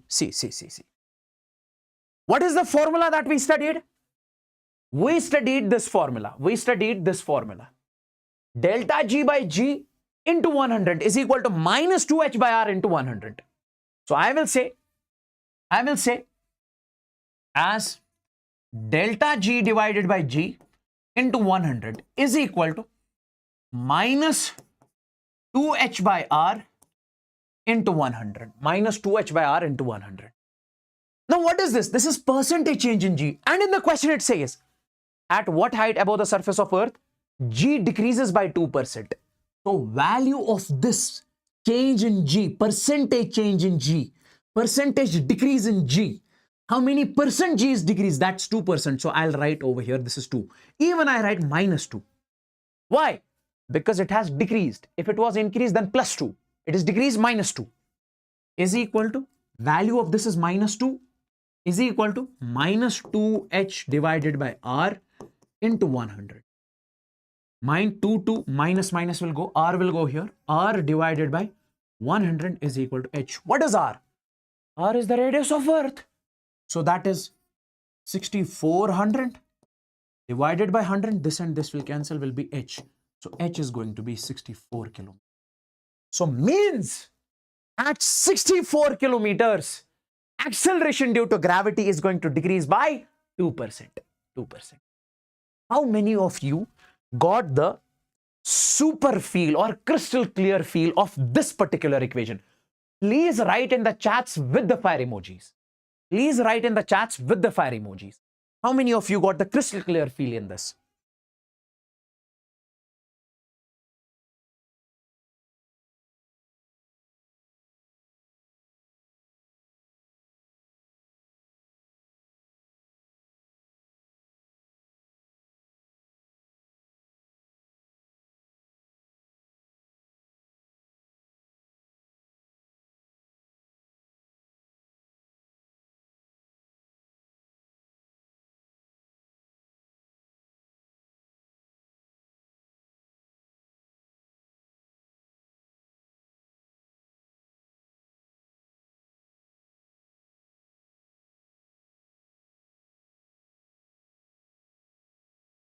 Okay. Take a look. A body weight 144 Newton at the surface of Earth. This is Earth. Okay. There is a body on the surface of Earth. Its weight is 144 Newton. What does weight mean? Guys, weight means, we say weight means m into g. Mass into acceleration due to gravity. mg means weight. Okay, in Newton's laws of motion, we have studied weight, m into g. And it says it weighs 144 Newton. Its weight is 144 Newton, means mg is 144 Newton. When it is taken to a height h, if you take it to the height h, okay, where h is equal to 3r, it is saying that if you take it to the height h is equal to 3r, where r is the radius of Earth, how much it would weigh? What will be its weight over here? W dash. Simple, sir. Here it is m into g naught. Okay. Weight is m into g naught on the surface of Earth. At height h, how much it is going to be? Mass into acceleration due to gravity at height h. M into g over there only, but gh. So, tell me guys, can I write over here? W dash is going to be m. What is the value of gh? Acceleration due to gravity above the surface of Earth. That is m. See, acceleration due to gravity above the surface of Earth. G naught into re square divided by r plus h whole square. M. G naught into r square upon r square plus h whole square. And h is given as 3r. So 3r whole square. R plus h whole square. R plus h, that is 3r whole square. This will be the formula. So can I say in this particular case, this is m into g naught. Then you say r square upon. This is 4r whole square. That will be 4 square is 16, 16r square. 16r square. R square will cancel. M into g naught. What's the value of mg naught? That is 144. 144 divided by 16. That is going to be 9 Newton. So at this height, it will weigh how much? 9 Newton. So if your weight on the surface of Earth is 144 Newton, so everybody is telling you are fat. So the problem is not with you. Problem is you are not at the correct location. You have to go at some height, okay? Go h is equal to 3r height. At h is equal to 3r height. Over there, you will be only how much? 9 Newton. So instant drop from 144 to 9 Newton. What a great transformation you did. Wow. Next. Acceleration due to gravity below the surface of Earth. Acceleration due to gravity below the surface of Earth. Now guys, take a look in this particular case. This is the Earth you have got over here. Okay, this is the Earth that you have got over here. Yes, this is a planet problem. You are on the wrong planet. Go to the moon. Go to some other place. Okay. Now guys, take a look exactly over here. In this particular case, you have got, this is the Earth. Radius of Earth is R. Mass of Earth is M. ME means mass of Earth. Okay. Now, previously we discussed acceleration due to gravity on the surface, above the surface. Done. Now go below the surface. Sir, at what depth? Go at depth D. Inside the Earth at depth D, place the mass m0. Sir, from the center, it's at what distance? It's at small r distance. If you check the distance from the center, it is small r. If you check the distance from the surface, it is small d. Okay. Now guys, listen to me very carefully. Listen to me very carefully. I'm not going to derive over here, but I want you to remember directly.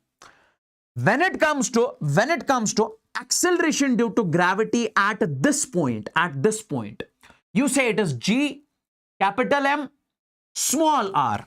Small r is the distance inside, okay, from the center, okay, divided by r cube. This will be the acceleration due to gravity inside, okay, at small r distance from the center. Now guys, this whole distance is how much? This is capital R. If I do capital R minus D, you will get this small r. Small r is capital R minus D. So you can write, instead of this R, you can write capital R minus D also. This is also the acceleration due to gravity at depth D.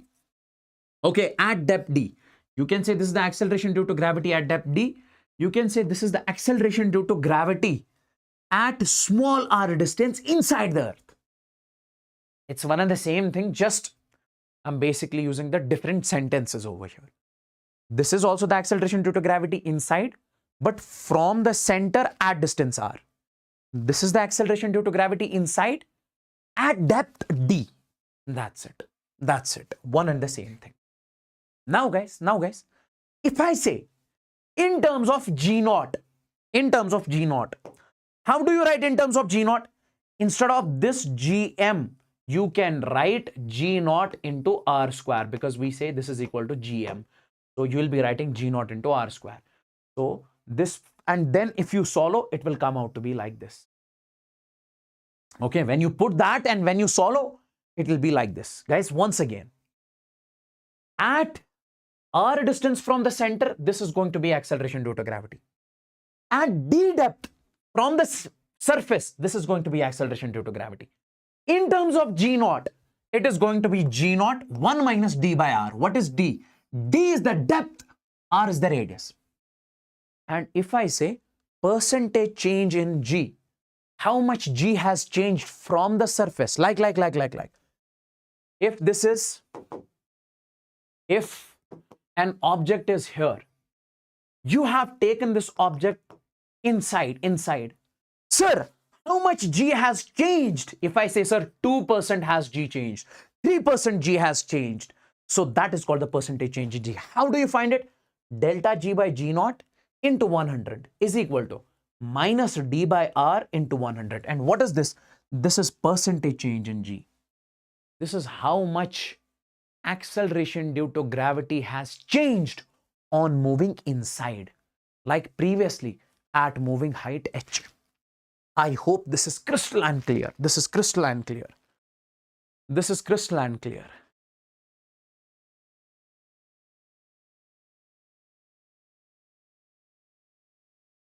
Okay, take a look at this question. Take a look at this question. If the radius of Earth shrinks by 1.5%, mass remaining the same, then the value of acceleration due to gravity changes by. Guys, see. Take a look.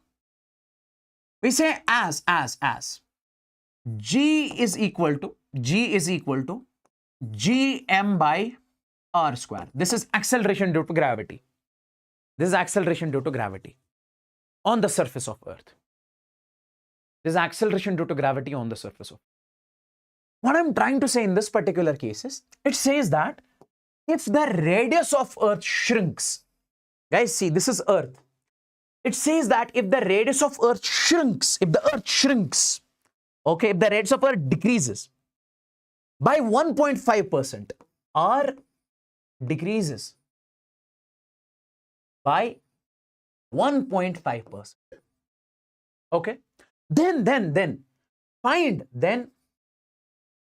find how much or how many percent G will change. Simple question. Sir, which expression I am supposed to use? This one or this one? Will not use these two. Why? Because this gives us the percentage change in G at height h. That gives us the percentage change in G at depth d. Here it says that if the radius shrinks, let me make the new expression. If you ever get a question something like this, see. We say, guys, if this is the expression, always remember, from units and dimensions, if you have an equation y is equal to x raised power n, remember this, guys. And if you have to find the percentage change over here, guys, directly remember, y is a physical quantity which depends upon x. If x changes, y changes. Y is a physical quantity which depends upon x. If you change the value of y, y will change. Now, how do we find the change in y? Guys, see. This will be the change in y. Delta y divided by y. Change in y divided by original value of y. Multiplied by 100. This is what we call the percentage change in y.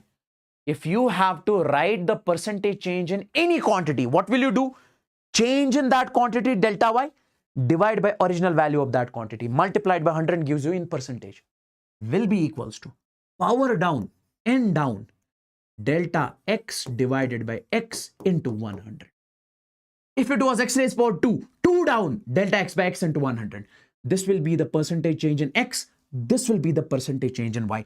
Please note it down. I have taught this in units and dimensions. If you have watched that lecture of mine in the game of NEET, I've explained this. Now, come here. G is constant. G is constant. M is constant. So I say this small g is inversely proportional to r square. Hey, look. Take this in the numerator. G is equal to or proportional to r raised power minus 2. Now. See. If r changes, G changes. Why? Because acceleration due to gravity change depends upon r. Now, how do we find percentage change in G? Delta G divided by G into 100 will be equals to power down minus 2 delta R divided by R into 100. This is the expression that you are going to use in this particular equation. Now, see. If the radius of Earth shrinks by 1.5%, radius, percentage change in radius, percentage decrease in radius, percentage shrinking in radius, 1.5%. So now tell me, guys, can I write delta G divided by G into 100? This will be the percentage change in G is equal to minus 2 delta R by R into 100. This is given as 1.5%. So minus 2 into minus 1.5%. Sir, why minus? Because radius is decreasing, shrinking. That's why minus. If it was expanding, I would have taken it plus. Minus into minus is plus. 2 into 1.5 is 3%. This will be delta G. So how much G will change? G will change by 3%. How many of you understood this question? Raise your hands. Raise your hands. How many of you understood this question? Everyone means everyone. Guys, tell me quickly in the chats. Tell me quickly in the chats.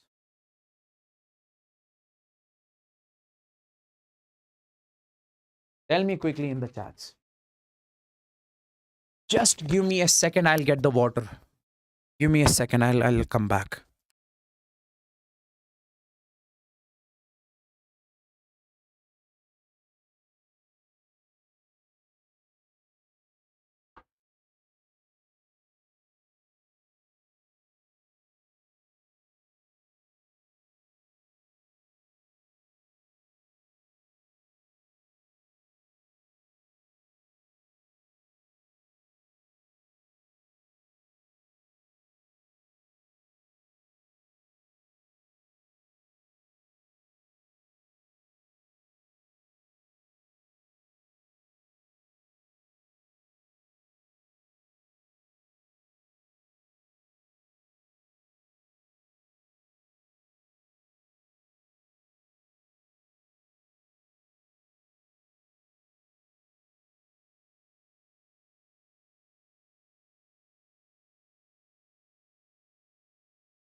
Now, guys,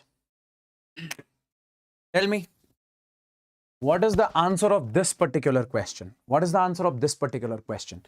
If the density of a planet is double than that of the Earth and radius is 1.5 times than that of Earth, the acceleration due to gravity on the surface will be.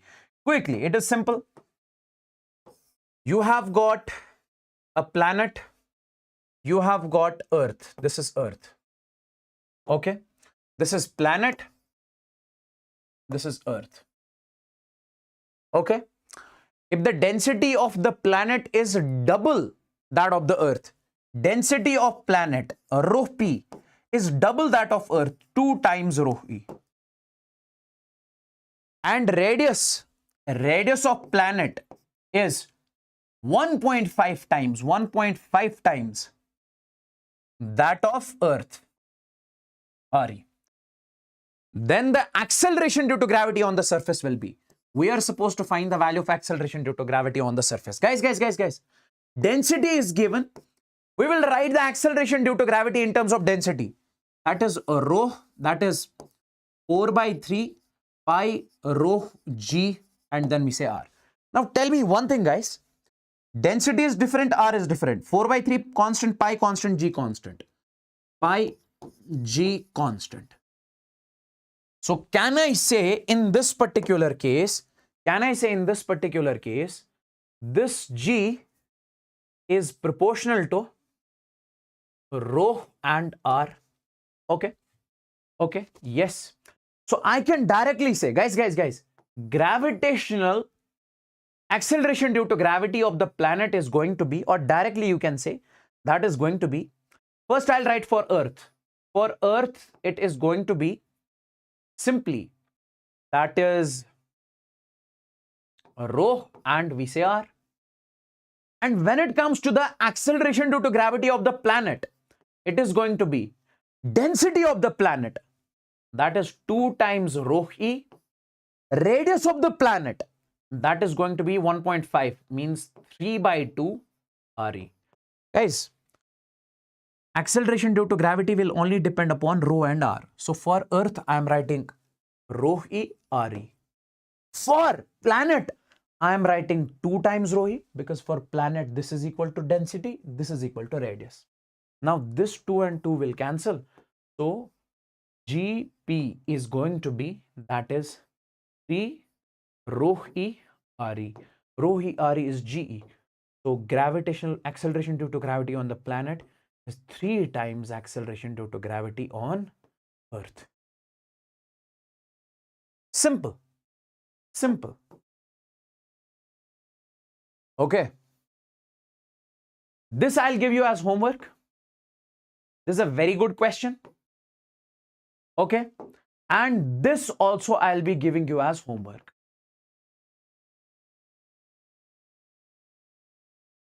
At what depth below the surface of Earth the value of G is same as the height of 5 kilometers? Okay.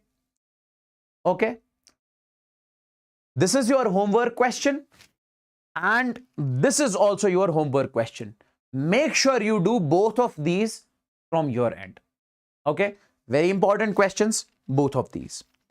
Now, guys, graph between acceleration due to gravity versus R. Okay. Yes, yes, yes. Tell me one thing. Tell me one thing. What is the acceleration due to gravity? What is the acceleration due to gravity inside the surface of Earth? Here is the formula. Acceleration due to gravity below the surface of inside. This is the formula. Gm into small r divided by capital R cube. Here, G is directly proportional to R inside. Yes, absolutely clear. Yes, G is directly proportional to small r. When it comes to outside, acceleration due to gravity outside the surface of Earth at height h. Come over here. Come over here. Sir, that is going to be G h is equal to G naught into Re square divided by Re plus h whole square. Don't you think I can write it like this also? Guys. This Re plus h, I can say as a whole. This is small r. Because small r is variable. For outside point, it is large. For inside point, it is small. So you can write it something like this also. That is G naught into Re square upon this plus this will be small r whole square. So here, in this particular case, GH is inversely proportional to small r square outside. Okay. Okay. Where is this here? Yes. GH is equal to G naught into R square divided by small r square. G is inversely proportional to small r square. This is outside. This is inside. This is outside. What do you think graph is going to be? See. Inside it is going to be straight line. Inside it is going to be straight line because G is directly proportional to R. Outside it is going to be rectangular hyperbola. Why? Because outside G is inversely proportional to R square. And this is going to be the surface over here. From center to surface, this will be outside, this is inside. G versus small r. This graph is important. All the graphs, whatever I show you in this particular chapter are important. Very important, I would say. Very important. Keep that thing in your mind. All the graphs are important, very important.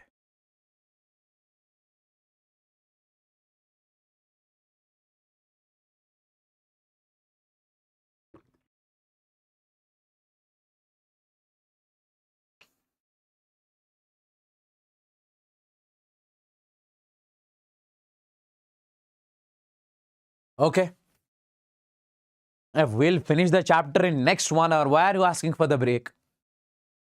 Now, guys, take a look exactly over here. Gravitational potential energy. What does gravitational potential energy actually mean? What does gravitational potential energy actually mean?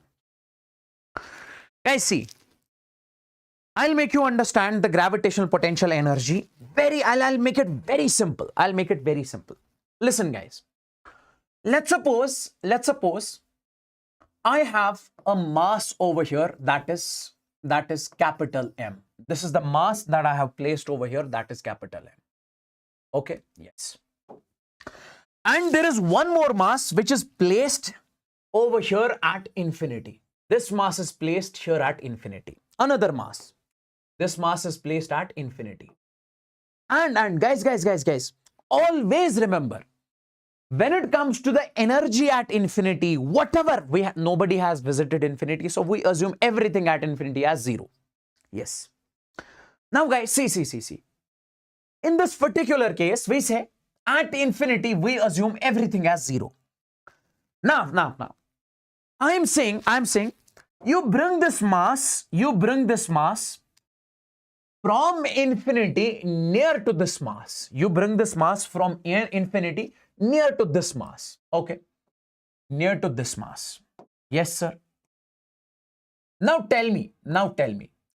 While you are bringing this mass from infinity near to this mass and place it at what distance? And you place this mass at, let's suppose at, we say, r distance, at r distance. Now tell me one thing. Do you have to do any sort of work? Obviously, sir. Who is going to take this mass from here to here? It is the external agent. Who is external agent? Me. So what I have to do is I'll have to take this mass from here and place it here. So means I'll have to do the external work done. Sir, will that work done be wasted? No. Where will that work done go? That work done will be stored in the form of energy. So I'll write over here. The work done by external agent. The work done by external agent in bringing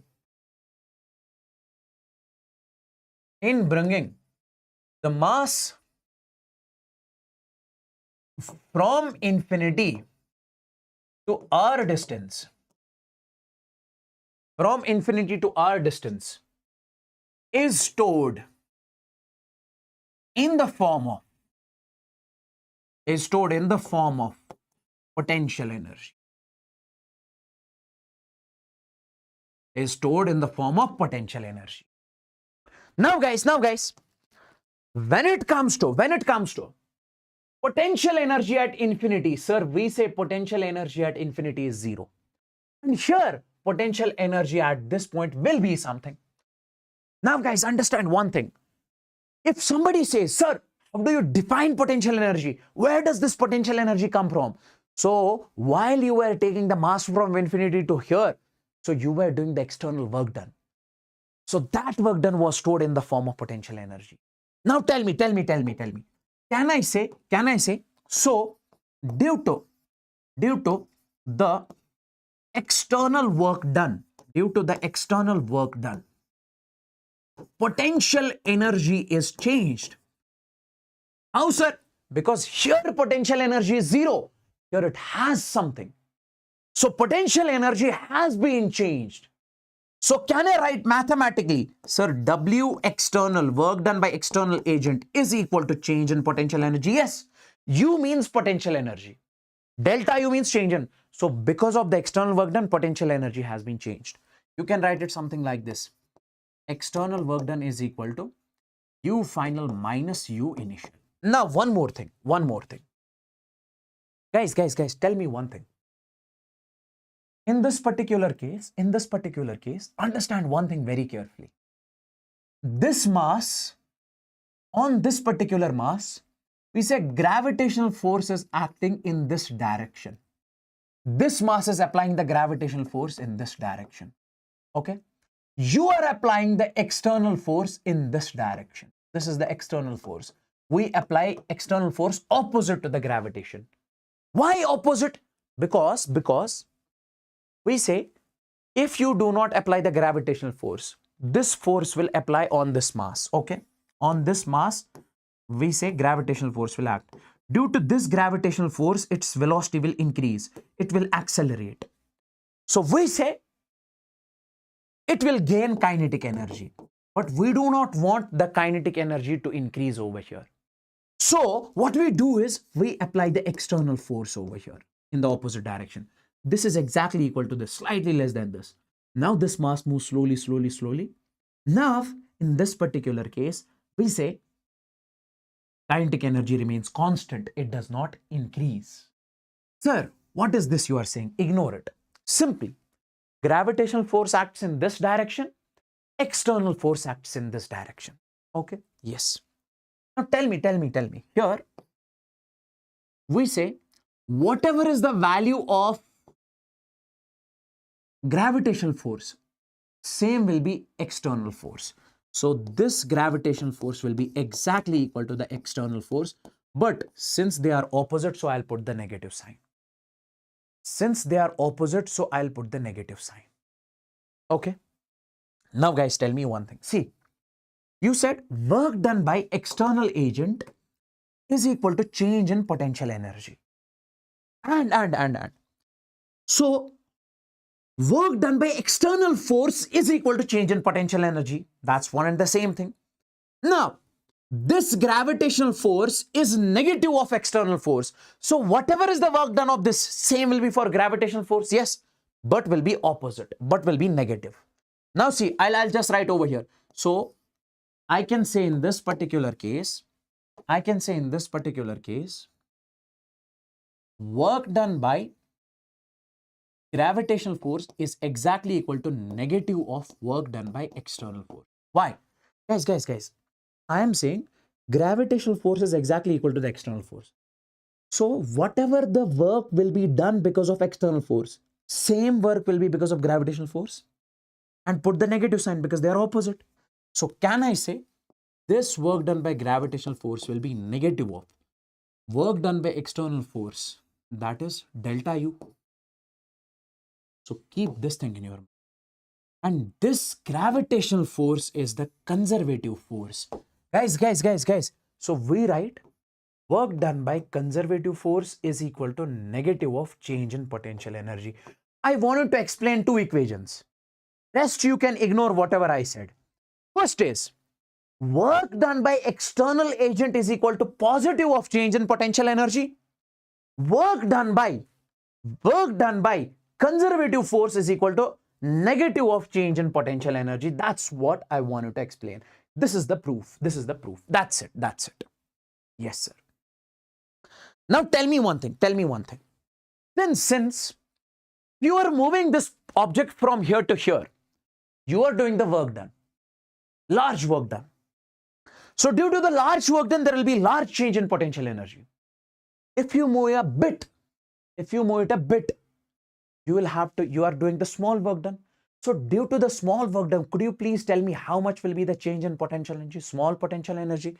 So I would say due to the small work done. Can I say, guys, dW, small work done will be dW, will be equals to minus du. Due to the small work done, there will be small change in potential energy. Yes. Now, I would want you to understand one thing. Guys. This I'll be teaching you in the work, power and energy. What is that? See, we say work done is equal to force F dot dr, force multiplied by displacement or something like this. We say if you have an object, you are applying the force on the object F. Now due to this force, the object will actually move. Okay. Due to this force, object will actually move. It will cover some displacement. You'll say, sir, work in this particular case will be force multiplied by displacement cos 0. Cos 0 is 1, Fs cos theta. Now guys, if you apply the force and it will do some displacement, how much will we work? For F into S. Now if I say, if you apply force and it will do the small displacement, so we say small work done dW is going to be force multiplied by small displacement F ds. So if this is moving a bit, it is basically moving, it is performing, it is creating a small displacement over here. We say due to that small displacement, there will be small work done. Now tell me, instead of this work, or you can say FDS, or you can say F dot dr, F dot dx, one and the same thing. Dr, dx, one and the same thing. So you can write over here F dot dr is equal to minus du. So you can say F is equal to minus du divided by dr. This is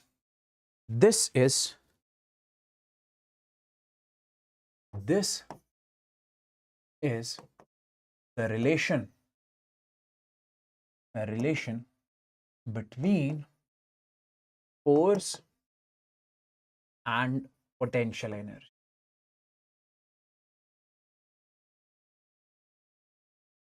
This is the relation between force and potential energy. Keep that thing in your mind. F is equal to minus du by dr. F is equal to minus du by dr. Okay. Now guys, one more thing. Let's suppose if I make the graph between force, not force, if I make the graph between potential energy versus R, U versus R. If I make the graph between U versus R. Now guys, let's suppose the graph is this. In this particular case, if I say slope is perpendicular by base, that will be du divided by dr. Sir, how can you say slope? Slope means, guys, if this is y and this is x, y versus x graph, if this is theta, always remember slope is tan theta. Slope is tan theta. Tan theta is perpendicular by base, that is dy divided by dx. Here, in this particular case, slope is going to be, that is du by dr. Now guys, call this as equation second and call this as equation first. Now here du by dr is minus f. Here du by dr is slope. So can I say from first and second, I can say force is equal to negative of slope. Sir, what does that mean? That means in case of U versus R graph, if you are supposed to find out the force, you will have to find the slope. So in case of UR graph. So guys, if potential energy versus R curve is given from now onwards, and they will ask you to find the force, you will be finding the slope and put the negative sign in front. That will give you the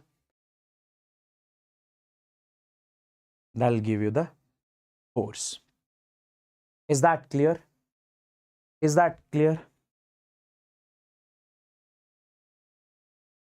Now guys, take a look. One more thing. Okay. Since I told you, guys, since I told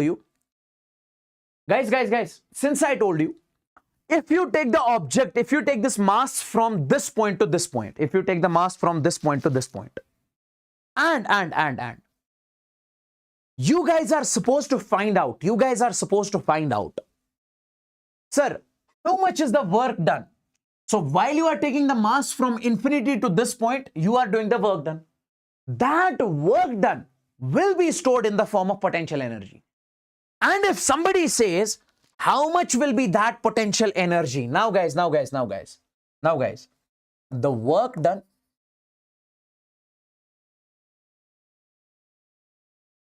which is stored in the form of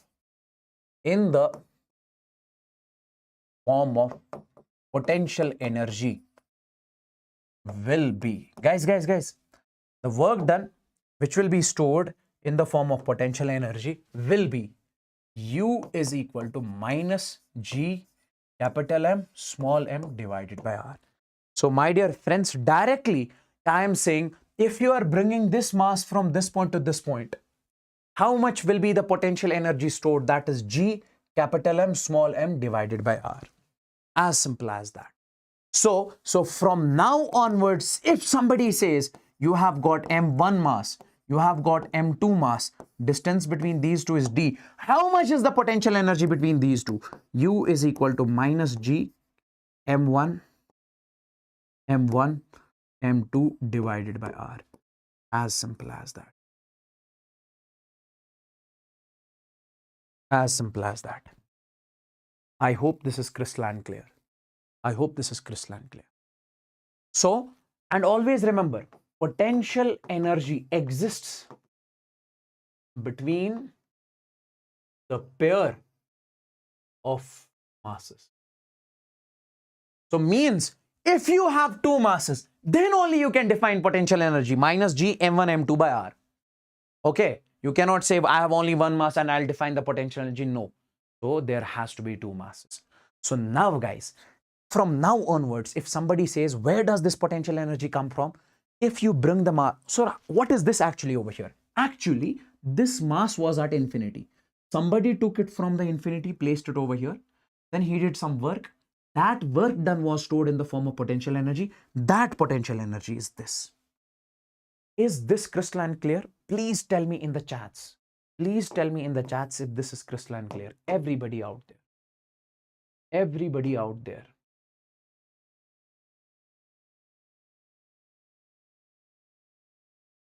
Tell me.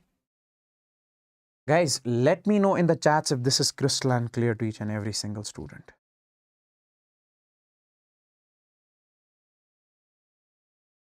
Tell me, guys.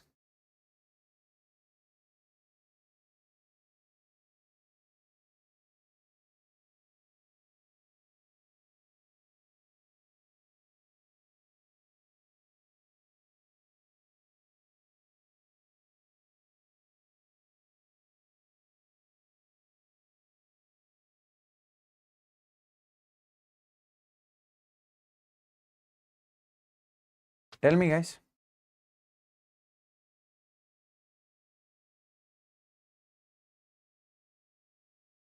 Yes, I'll teach the satellite concept also.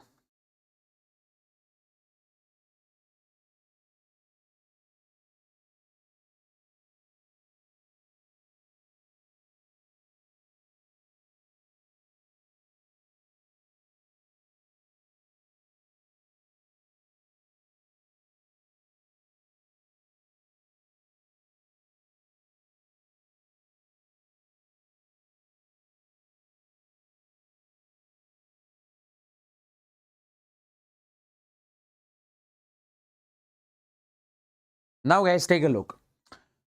You are given over here system of charges, okay? Sorry, masses, m, m, and m. Let's suppose this distance is a, this is an equilateral triangle. And you guys are supposed to find out in this particular case, what is the net potential energy of the system. Whenever you are supposed to find the net potential energy, you have to first check the number of pairs. This is the first pair you have got over here, okay? This is the first pair. This is the second pair, this is the third pair. So net potential energy in this particular case is going to be potential energy between these two, that is G m1 m2, that is m square divided by, this is A. G m1 m2 divided by A. A is the distance between the two. Then you say plus potential energy between these two, that is G m square divided by A. Potential energy between these two, G m square divided by A. So I can say this is 3 times G m square divided by A. Let's suppose you have this question. How do you find potential energy over here? Guys. This is first pair, second pair, third pair, fourth pair. So I'll write over here. Net potential energy is going to be, let's suppose this is L distance. G m1 m2, that is m square. And guys, it was minus. It is minus here. It is minus. Here also is minus. Here also it is minus. It will be minus 3gm square by. Okay. So minus gm square divided by L. And how many pairs are over there? 1, 2, 3, 4. We'll be writing minus 4 times gm square divided by. Then I say minus. Guys, you have got these two pairs. What is the potential energy of these two pairs? That will be G m square divided by, what is the distance between these two? That is root 2L. Now, how many diagonal pairs are over there? 1 plus 1 is 2. So, I'll be writing 2 times. Okay? I'll be writing 2 times.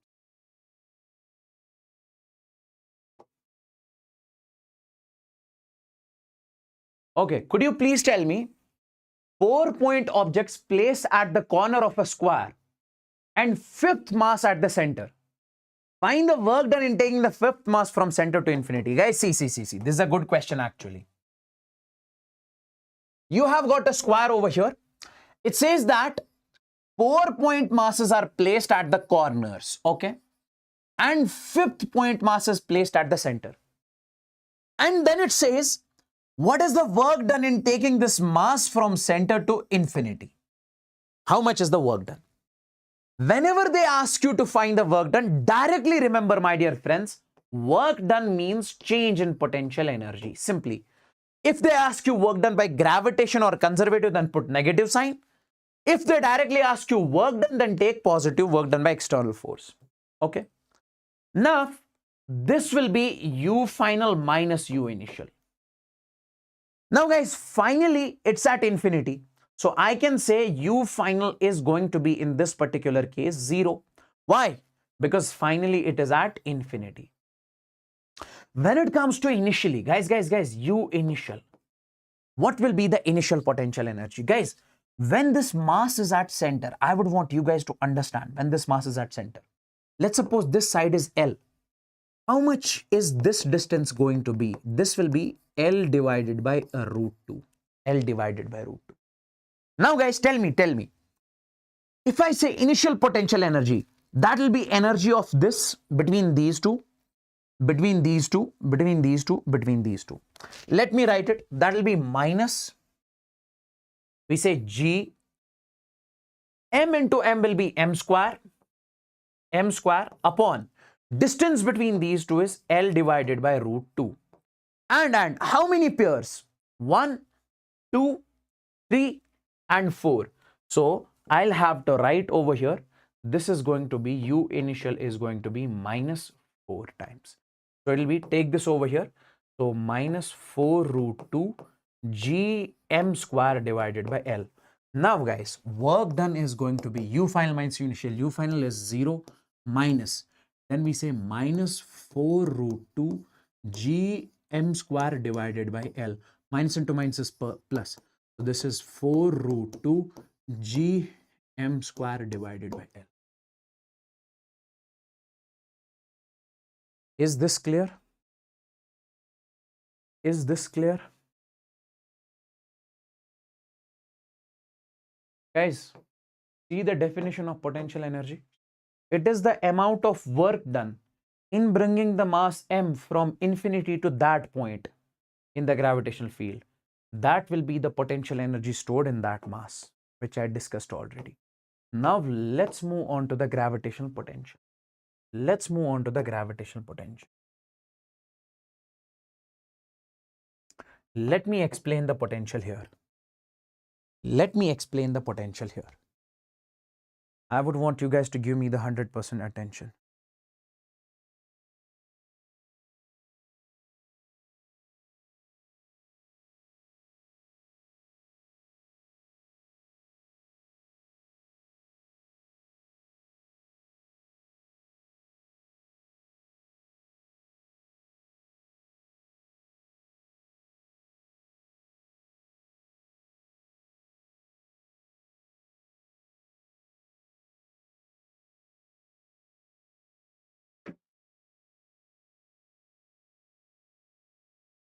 Now, guys,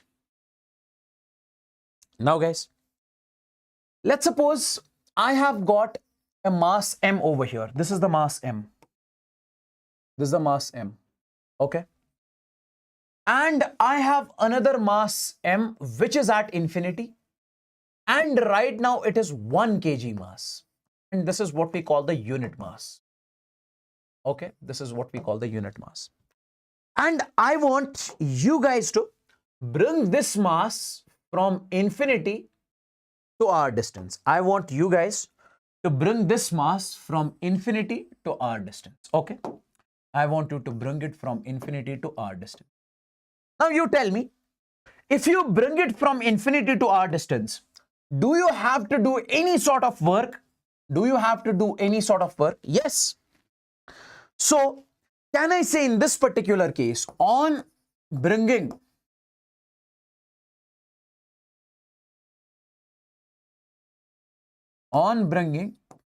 the unit mass from infinity, on bringing the unit mass from infinity to r distance, on bringing the unit mass from infinity to r distance, the work done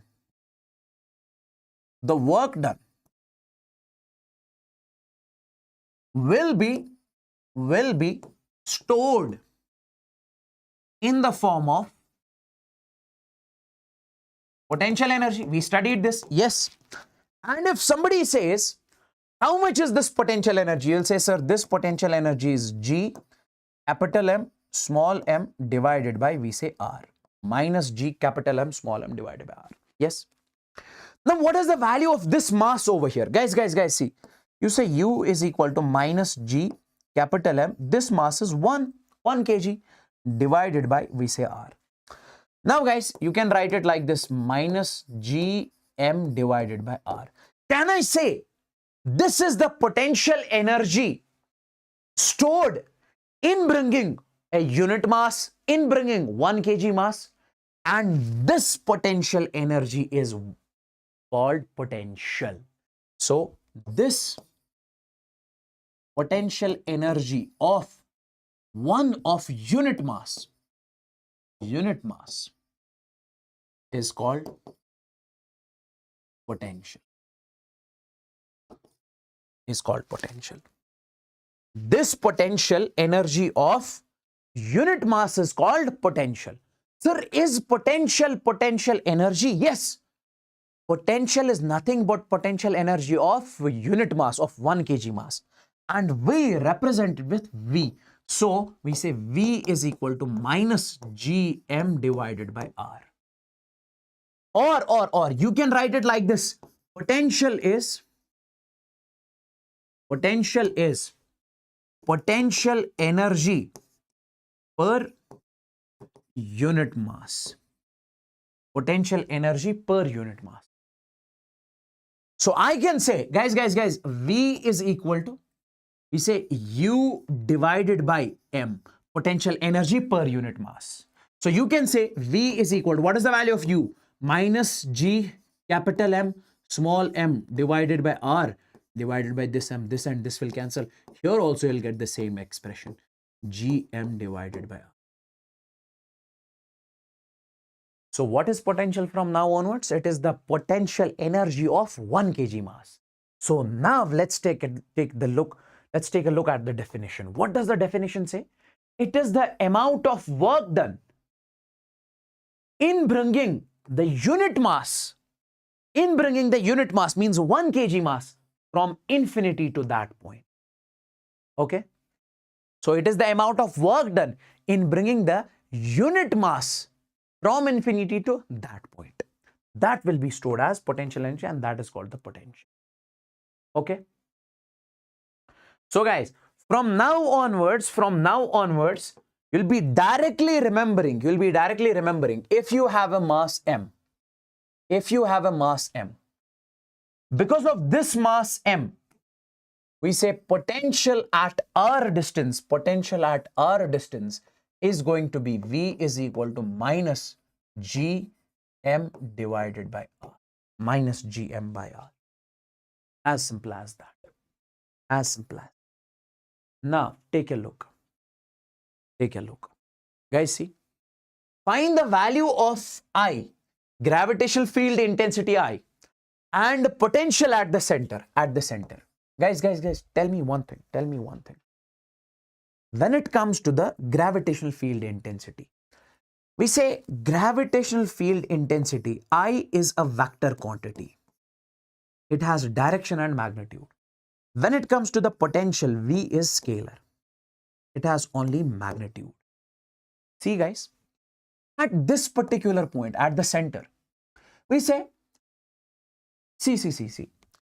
If you remember, when I was teaching gravitational field intensity, this is mass m.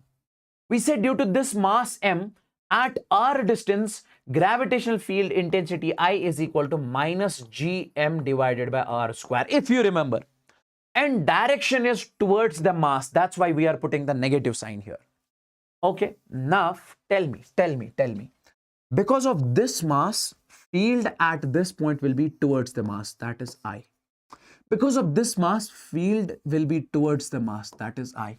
Because of this mass, field will be towards the mass, that is I. Because of this mass, field will be towards the mass. Field will be towards the mass. That is I. So this will cancel with this. This will cancel with this. So net field is going to be 0. But when it comes to the net potential, guys, net potential is going to be, what is the potential due to this? Minus gm upon distance from here to here. If this is L, this will be L by root 2. And guys, tell me one thing. This is due to this. Due to this, it will be same. Due to this, it will be same. Due to this, it will be same. So I'll write minus 4 times gm upon L divided by root 2. So that will be minus 4 root 2 gm divided by L. This is going to be the net field, net potential at the center. Is this clear?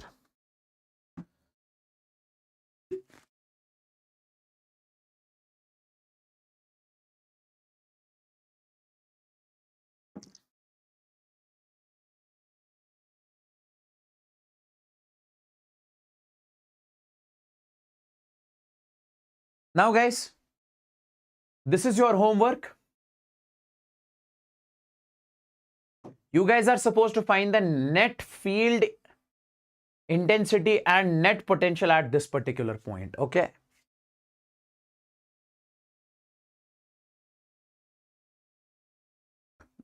Okay.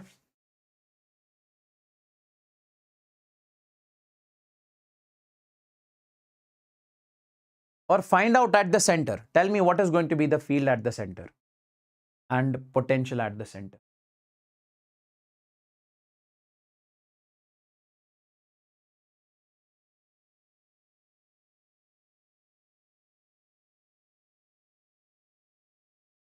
Now, see. Take a look. Gravitational potential due to a hollow sphere. Guys, since we recently discussed, if you have mass m, potential due to a mass m at r distance is going to be V is equal to minus g m divided by r. This will be the potential, minus gm by r. Now guys, what I want you to understand in this particular case is, you have got a hollow sphere here. This is the hollow sphere. You guys are supposed to find out what is the potential due to this hollow sphere outside, on the surface, inside. Very first thing, when it comes to outside, as I have told you, from a very far distance, we consider this hollow sphere as a point mass only. So whatever is the expression for point mass, the same will be for hollow sphere. That is minus gm by r. R is the distance at which you have to find the potential. Okay, m is the mass. When it comes to the surface, we say at surface, small r is equal to capital R. So instead of this small r, you will be putting the capital R, minus gm by capital R. Next, inside, guys, inside there is no mass. But right now, potential inside is not 0. Whatever is the surface potential on surface, that will be inside. Guys, this is inside, and this is whatever is on the surface, that will be also inside. that is minus gm by r. Remember this, minus gm by r, minus gm by r. And if you make the graph, guys, see, g is constant, m is constant, r is constant. So all of these are constants. So potential from the surface, this is, sorry, from the center, this is center. From the center till surface is constant. Okay? This is mod of V. This is mod of V. This is mod of V versus R.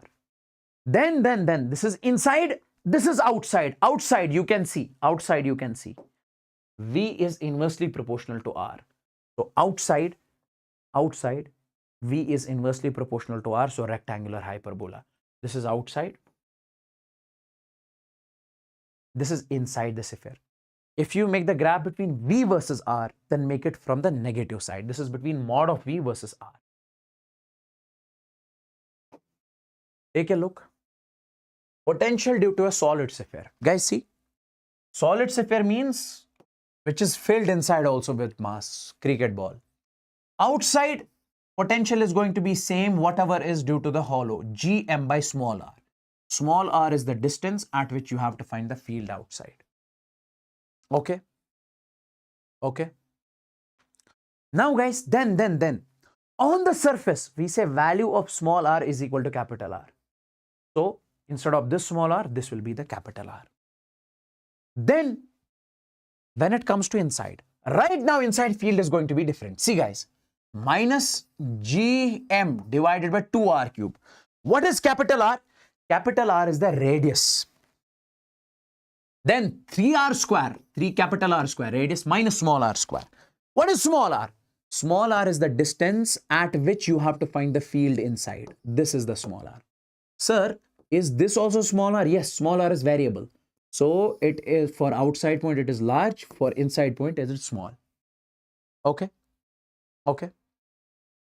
So this is going to be inside. This is going to be inside. Okay. Now guys, if somebody says that, sir, what about center? What about center? See. What about the potential at the center? What is the value of small r at center? That is 0. So this will be 0. V will come out to be minus gm divided by 2r cube. Then we say 3r square because this is 0. At the center, small r is 0. Now this r square and cube will cancel. So it is going minus 3 by 2 gm by r. This will be the expression at the center. It is mentioned here. Minus 3 by 2 gm by r. Now guys, take a look. Take a look at the graph. This is the graph between mod of V versus R. Guys, when it comes to the potential at the surface, at the center, that is going to be P by 2 gm by R. When it comes to the potential at the surface, this is at the center, this is at the surface, that will be gm divided by R if we talk about mod. Okay. When it comes to outside, you say it is gm divided by small r. Now tell me one thing. Sir, is this greater than this? Obviously. Why? Because 3 by 2 means 1.5. 1.5 times gm by r. This is only 1 times gm by r. So this will be the center where r is equal to 0. So at center, my dear friends, at center,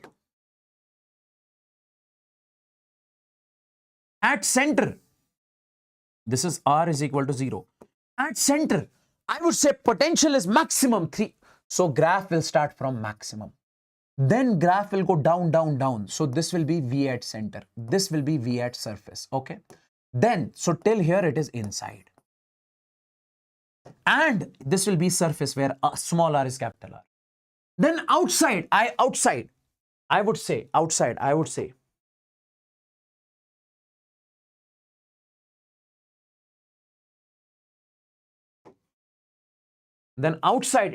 I would say V is proportional to small r. This is outside. Now, same graph you'll be making exactly over here. But this is We say V is negative. That's why you are making the graph from the negative side. Here, you are making the graph between V, mod of V. This is between mod of V and we say R. Is this clear? Please tell me in the chats. Is this clear? Guys, is this clear? Give me the signal in the chats. I would want you guys to tell me in the chats. Is this crystalline clear? Guys, give me the signal in the chats.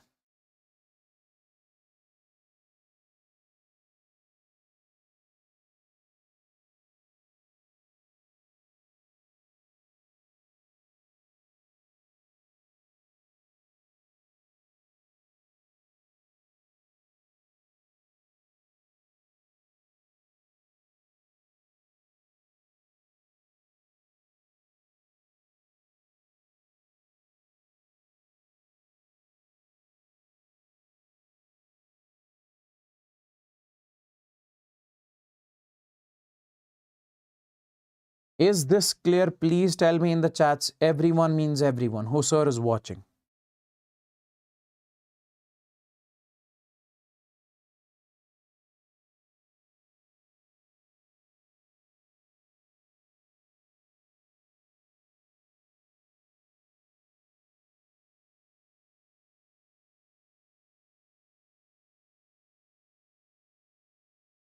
Now, you have got potential due to a uniform ring on its axis. See guys, you have got a ring. Radius of the ring is capital R. Radius of the ring is capital R. Okay. You have to tell me potential due to the ring at x distance from the center. Okay. Now guys, potential due to a ring at x distance V is equal to you say minus G capital M divided by under root of R square plus x square. R is the radius, x is the distance. If somebody says what is the potential at the center? At center x is 0. Put this x as 0. Now this will be square and root will cancel. Minus Gm by R is going to be the potential at center. Next, very close to the ring, very close to the ring where x is much great. No, this is very far from the ring. Okay. So let's suppose this is the radius of the ring and this will be x. Okay. This will be very far from the ring. Now guys, if you are finding the potential very far from the ring, don't you think that in that particular case, R will be very small? You can neglect this R. It is under root of x square. Square and root will cancel. So what will be the potential? V is equal to Gm by x minus Gm by x. And very close to the ring. Guys, this is the ring. This is the radius just outside the radius. This is x, this is R. We say here x is much less than R. So in that particular case, potential is going to be minus Gm by R. Minus Gm by R. Minus Gm by R. Okay. So potential due to a ring at x-axis. Okay. That is Gm upon under root of R square plus x square. At center, Gm by R. Okay. Very close to the ring, same Gm by R. Very far from the ring, minus Gm by x. Graph. Guys. This is very close. Could you please tell me what is the value of V very close? Minus Gm divided by R. And when it comes to the very far, V is equal to minus Gm divided by x. Now tell me, G is constant, M is constant, the radius of the ring is constant.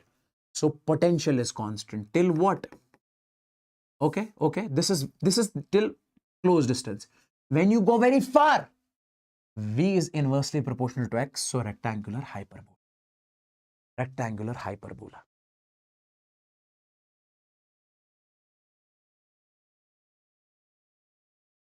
Okay. Now guys, there is a type of question which I would like to show you here. That is this one. See, again, the similar type of question which I have shown you in the starting. infinite number of bodies, each of mass 2 kg, are situated on x-axis at a distance of 1 meter, 2 meter, 4 meter, 8 meter respectively from the origin. The resulting gravitational potential due to this system at the origin will be, see, it says that you have a mass over here, m, you have a mass over here, m, you have a mass over here, m, you have a mass over here, m, okay? It is going till infinity. This is at 1 meter distance, 2 meter distance, 4 meter distance, 8 meter distance, and so on. Now this is the origin, 0, 0. So this is at 1 meter distance from the origin. Now guys, you have to tell me what will be the resulting potential due to all these masses at this origin, What will be the resulting potential due to all these masses at origin? See, when it comes to the resulting potential, V net,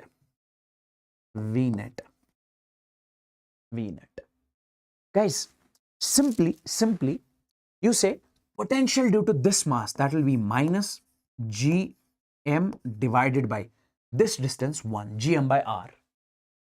Then we say potential due to this minus gm divided by 2 minus potential due to this minus gm by 4. Then we say minus gm divided by 8 minus so. Now what you can take common in this particular case, minus gm. So what remains over there? 1 plus 1 by 2 plus 1 by 4 plus 1 by 8 plus so on. Now this is the GP series. Once again, I would say you would be able to solve this problem. It is very simple. How do you find the sum of GP series? A upon 1 minus R. Now, I will give you this homework. Now, I think you can do it very easily. Okay, you can do it very easily. A upon 1 minus A is the first term. R is the common ratio. That is 1 by 4 divided by 1 by 2. That will come out to be 1 by 2 itself. Okay, let me find. Sum is going to be A is 1. And when it comes to the common ratio, how do you find common ratio? Take any term, let's suppose 1 by 4. Divide it with the term which comes before it. That is 1 by 2. 2 ones are, 2 twos are. So it is going to be 1 by 2. Now sum is 1 minus 1 by 2. So this will be 1 upon 2 into 1 is 2. 2 minus 1 by 2. 1 by 2. So goes in the numerator, it is 2. So net potential is going to be, that is minus gm. And instead of all of this, its sum is 2. So that will be minus 2gm. Minus 2g.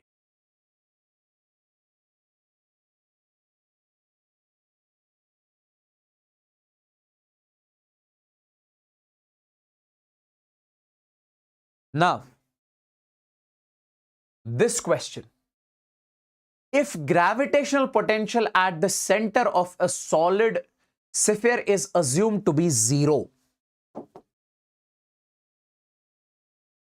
I'll show you one question in this one. Rest of the questions you would be able to solve from your end easily.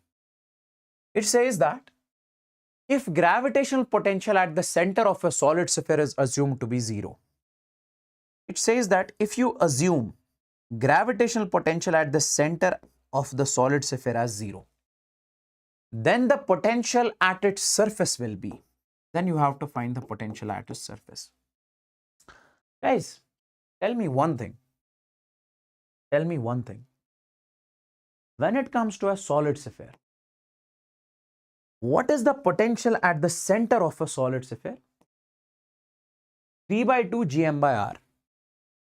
How did you get this? You got this when you assume potential at infinity is equal to 0. See, what is the logic? Logic is, if you define potential at any point, how do you define? Take a mass, unit mass at infinity. Bring that mass from infinity and place on that point. Then check how much work you did. That work will be only stored in the form of potential energy. And that potential energy of 1, if you have taken 1 kg, that will be the potential. Okay. So basically reference is infinity, you are assuming at infinity potential is 0. Then only you are getting these expressions. But in the question, it says, if you assume potential at center as 0, what will be the potential on the surface? It says if you assume potential at center as 0, what will be the potential on its surface? That is the question. See guys, always remember, potential difference will remain the same. It remains constant. Whatever was potential difference before, same will be the potential difference now. What does that mean? That means delta V initially means when you were taking potential at infinity as 0 and potential at center as something, will be equals to potential difference finally. Will be equals to potential difference finally.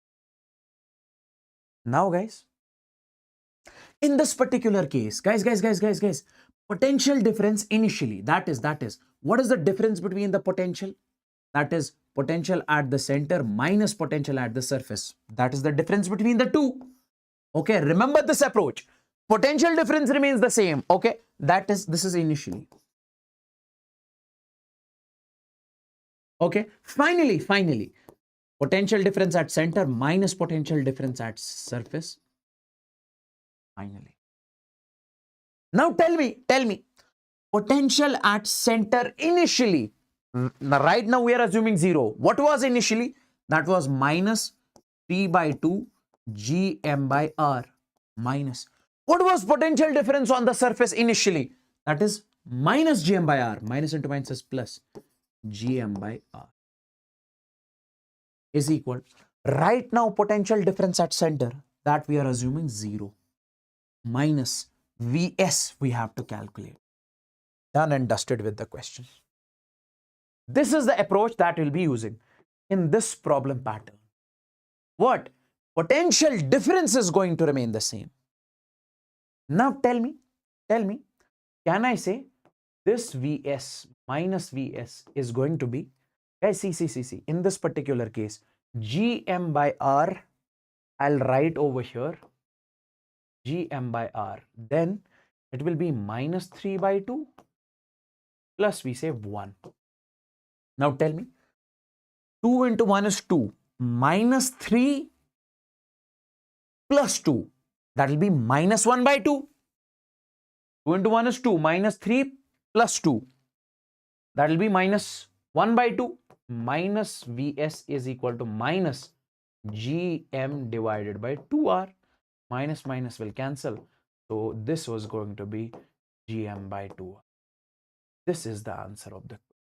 So guys, if you assume potential at center 0, then potential at the surface is going to be Gm divided by 2R.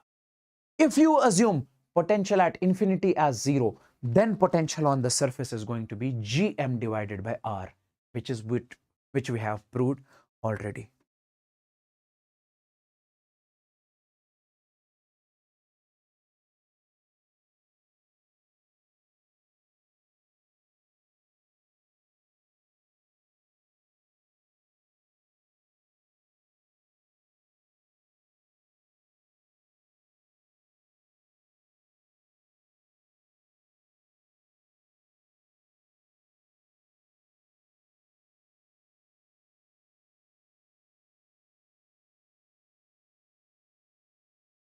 Okay, I hope this is clear.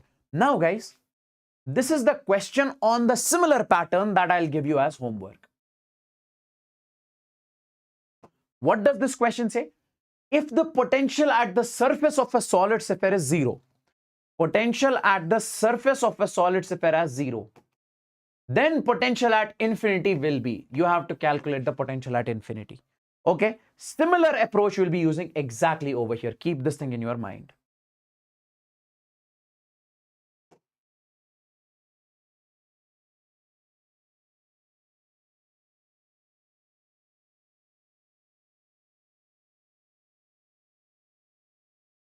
Now guys, take a look. Gravitational potential energy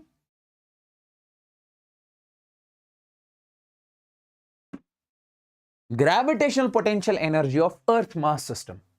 Gravitational potential energy of Earth mass system. See guys, you have this Earth over here, its mass is m, radius is r, and there is a mass placed at the surface of this Earth. There is a mass placed at the surface of this Earth. If somebody asks you, what is the potential energy between the Earth and this mass? Sir, we assume the mass of Earth at the center. So potential energy will be minus G m1 m2 by r. m1 is mass of Earth, m2 is this mass divided by r. Okay. Okay. This will be the potential energy. Now, if let's suppose I say you take this mass from the surface till height h. Okay. What will be the potential energy right now? You will say, sir, U2 will be minus G capital M small m divided by R plus H. Right now, this R plus H. Okay. Now, if I say, how much is the potential change? How much is the difference in the potential energy?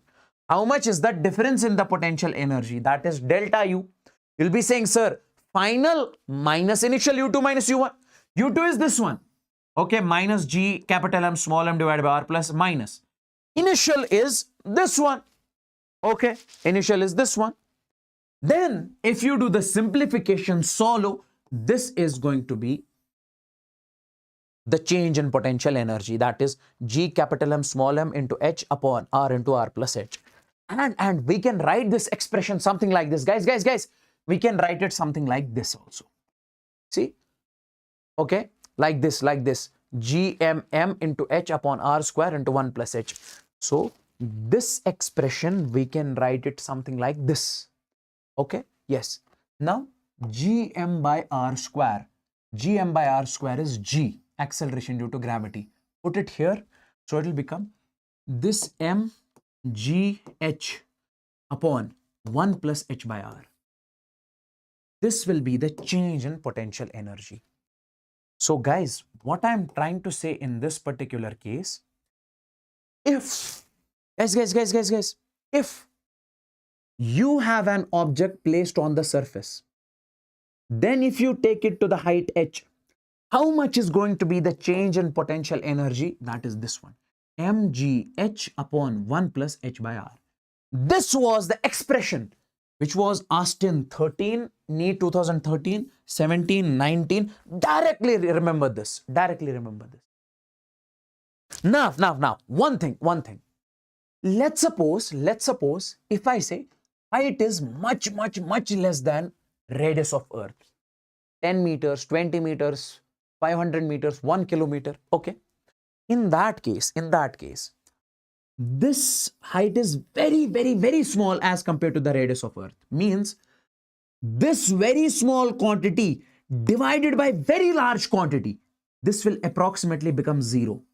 If this becomes 0, so this will be mgh divided by 1. So this will come out to be mgh. That's why we say potential energy at this height will be mg into h. In reality, it is this. So then we say it is going to be mgh divided by 1 plus 0. So that will be mg. I hope you got the feel of this particular equation. So what I'm trying to say is, you have an object, you are taking it to the height h. How much will be the change in potential energy? That is going to be this. If height is very small, this term will be 0. So then potential energy is going to be mgh. Let's take a look at the question. An object is taken to height h is equal to 2r. H is equal to 2r. Okay. Above the surface of Earth. The increase in the energy is, guys, see, delta U is going to be mgh upon 1 plus h divided by r. Okay. It says if you take an object from surface to h is equal to r, how much will be change in potential energy? This much. Now tell me, this is mgh, instead of h, I'll write 2r upon 1 plus 2r divided by r. This and this will cancel. So this will be 2 by 3 mgr. This is the answer. The change in potential energy,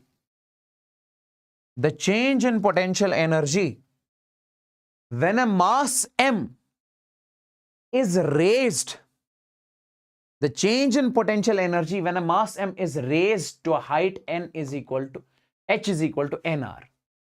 If you have taken an object n at a height of n is equal to h is equal to nr from the Earth's surface, how much will be the change in potential energy? Delta U is equal to mgh upon 1 plus h divided by r. So this will be mg. Instead of h, I'll be writing nr upon 1 plus nr divided by r. This and this will cancel. So this is going to be n upon 1 plus n mg into r. This will be the answer. I hope this is also crystal and clear.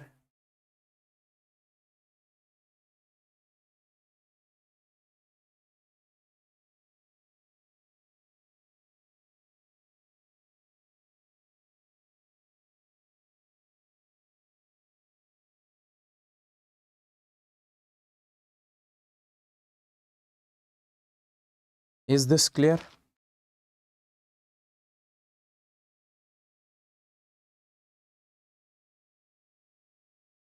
Guys, smash the like button if you have not liked this session yet.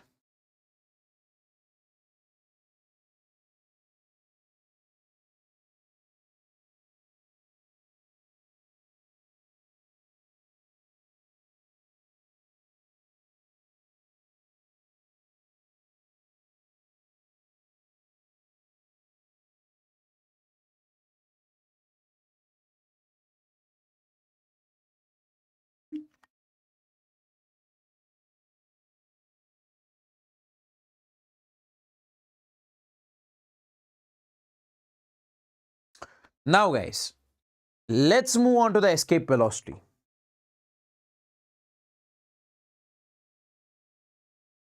What is escape velocity? The minimum velocity with which an object can escape from the gravitational field of Earth. See, let's suppose this is Earth. This is the object over here. You are throwing this object in air, okay, it goes, and it falls back onto the Earth. Again, you are giving it more speed, it goes, again it falls back onto the Earth. Now, you are giving it the enough speed. Now it goes, and escapes. It does not come back. It does not fall back on the surface of Earth. It escapes from the gravitational field of Earth. And that velocity is called escape velocity. Let's find it. Apply conservation of mechanical energy. Okay. What does conservation of mechanical energy say? It says total energy initially is equal to total energy finally, or directly when it comes to the escape velocity. When it comes to the escape velocity, you say, guys, here when you apply the conservation of mechanical energy, that means kinetic energy plus potential energy initially. Initially, object is on the surface of Earth. Finally, it has reached at infinity. What is the kinetic energy initially? Sir, that is 1 by 2 mv square. It's kinetic energy initially. Potential energy initially is, that is minus g capital M mass of Earth, small m mass of object divided by r. Finally, at infinity, what is potential energy at infinity? 0. Nobody knows. What is kinetic energy at infinity? 0. Now take it this side. So escape velocity is going to be under root of 2g capital M divided by r. Escape velocity is going to be 2g capital M divided by r. So this is the escape velocity in this particular case. Now, my dear friends, if you put the value of g, if you put the value of m, mass of Earth, universal gravitational constant, radius of Earth, multiply with 2, it comes out to be 11.2. kilometer per second, 11.2 kilometer. So if you want to throw an object in air so that it does not fall back, so that it escapes from the gravitational field of Earth, you are supposed to give this much of velocity. Okay. Now this is the expression for escape velocity in terms of mass. In terms of, I would say density. Escape velocity in terms of density. I can write it. Guys, V escape will be, that is R radius of Earth under root of, I would say 8 by 3 G rho and pi. This will be the escape velocity. This will be the escape velocity in terms of density. And right now, guys, see. Escape velocity is directly proportional to the radius when density is constant.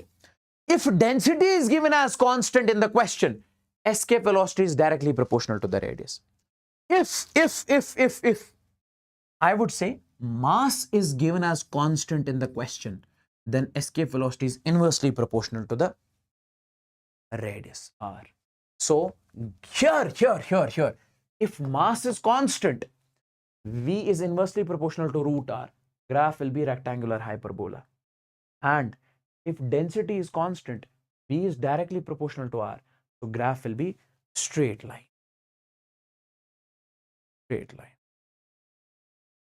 I hope this is crystal and clear. This is escape velocity. This is escape velocity in terms of mass. This is escape velocity in terms of density. And graphs also I have shown. Now take a look. The ratio of escape velocity of at Earth to the escape velocity at the planet whose radius and mean density. See guys, this is Earth, this is planet. Okay, this is Earth, this is planet. If we throw an object, it escapes. If we throw an object, it escapes. It says that whose radius and mean density is twice. Radius of planet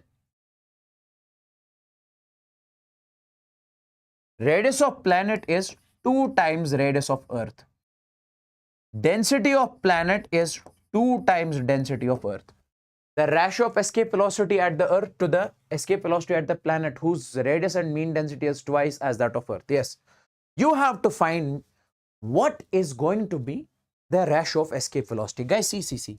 When it comes to the escape velocity, what is the formula? Your density is given. Escape velocity in terms of density R under root of 8 by 3 G rho pi.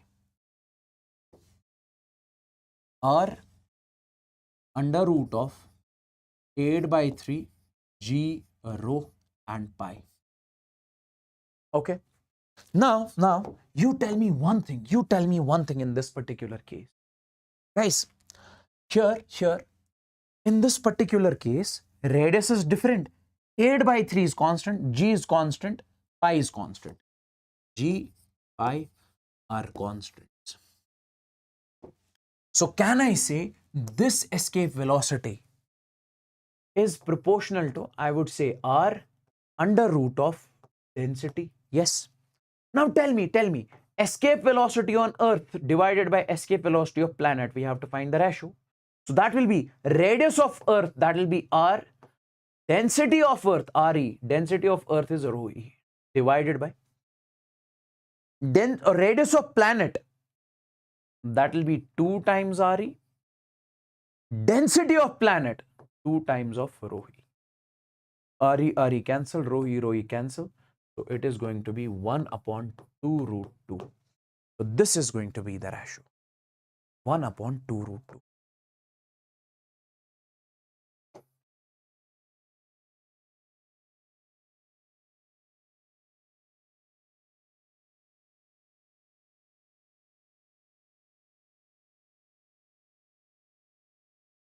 One upon 2 root 2. Is this clear? Is this clear, guys? Tell me in the chats quickly. Is this clear?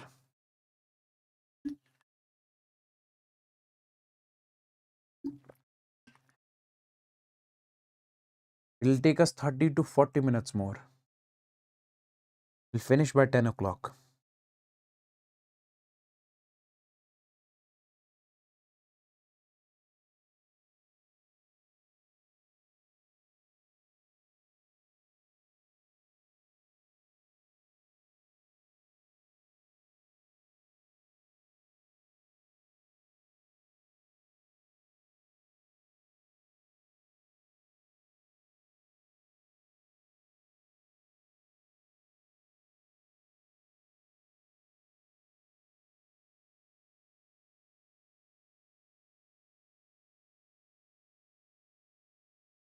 Now, guys, take a look.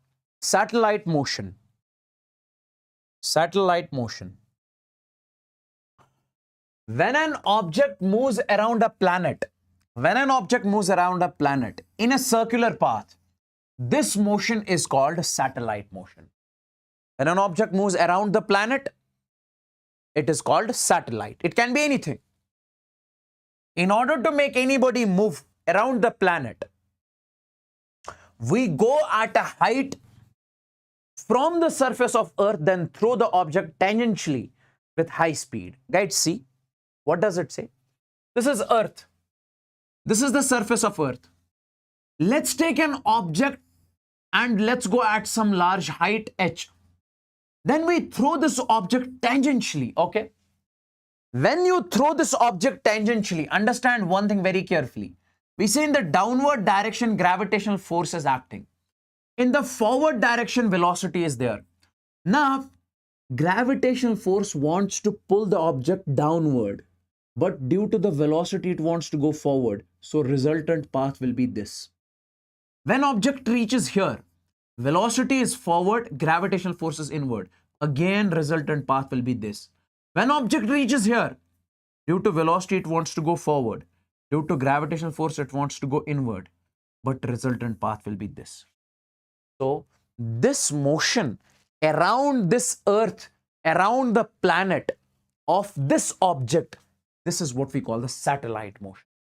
And this object is said to be the satellite. We call this object as satellite. So any object which revolves, which moves around a planet in a circular motion is called satellite. How do we launch a satellite? We go at height h. We throw an object tangentially. It starts revolving around the planet. Okay. Yes. Okay.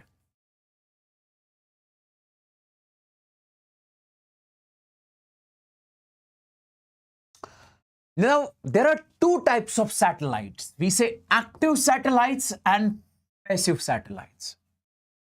Now, when it comes to active satellite, active means which works in the orbit and sends the information. Like you have launched a satellite, okay?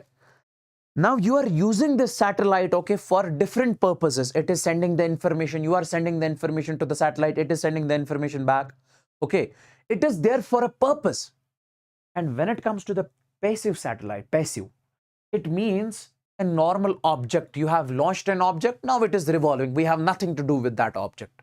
Just an object. It can be anything. You have launched a pen, now it is revolving in the orbit. Okay. Now, take a look. Take a look. See guys. One thing I just want to mention over here. One thing I just want to mention. What is that? That is, if I say an object is revolving in an orbit, okay, it has some velocity with which it is revolving. It has some velocity with which it is revolving. If I say this object is revolving in the orbit, it has some velocity with which it is revolving. This velocity is called orbital velocity. This velocity is called orbital velocity. And I have calculated this over here. Centripetal force is equal to gravitational force. Then see, balancing. Finally, orbital velocity comes out to be equal to this. That is under root of gm upon r plus h. This is the orbital velocity of a satellite with which it is revolving in the circular motion. Okay. Okay, yes. Now guys, come over here. Now energy of a satellite, energy of a satellite. Let's suppose this is Earth over here. At height h, you have launched a satellite, it is moving. Guys, always remember, whenever you have an object, its mass is m, it has velocity v. This object has mass m, it has velocity v, orbital velocity. So if you have an object mass and velocity v, obviously it will have kinetic energy. Yes. So kinetic energy of this satellite is going to be G capital M small m divided by 2r. Capital M is the mass of Earth, small m is the mass of object, divided by 2r. And what is this r? The small r. Small r is the distance from center till that satellite. That means r plus h. Okay. Now guys, here you have two masses, Earth and this object, means there is potential energy also. Whenever there are two masses, there is potential energy. So I can say potential energy is minus g m1 m2 by r. M mass of Earth, small m mass of satellite divided by r. Okay, r is the distance between them. Okay, now clearly you can see over here. See, this is potential energy, mod of potential energy divided by 2. So kinetic energy is potential energy divided by 2. Okay, you can say kinetic energy is mod of u divided by 2. Okay, okay, yes. Now my dear friends, if we talk about total energy means kinetic energy plus potential energy. Kinetic energy plus potential energy. So kinetic energy is G capital M small m divided by 2r. Potential energy is minus G m capital M small m divided by r. Okay, when you do the subtraction, it will come out to be minus G capital M small m divided by 2r. This will be the total energy. This will be the total energy. And this negative sign indicates system is bounded. Means this satellite and this Earth, this is a bounded system. Okay, if you want to take out this object from its orbit, then you have to give this much of energy. That is the indication of negative sign. Negative sign means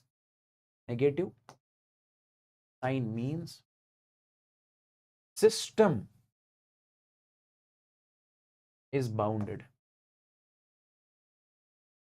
System is bounded. Okay. And here you can see total energy is equal to the kinetic energy. You can see expression of kinetic energy. This is total energy is exactly equal to the kinetic energy. See? But this is negative, this is positive.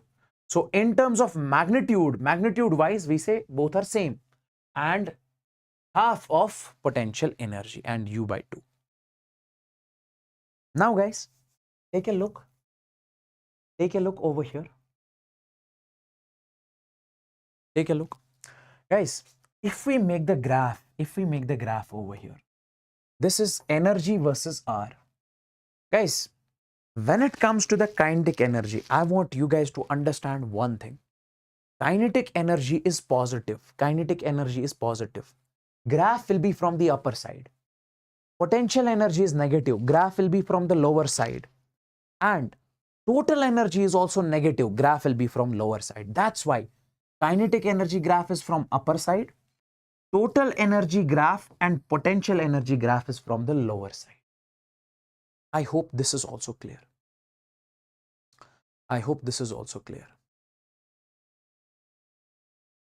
Okay.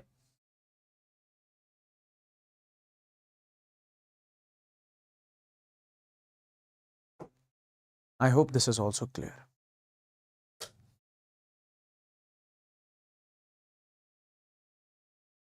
Now guys, a question is given over here.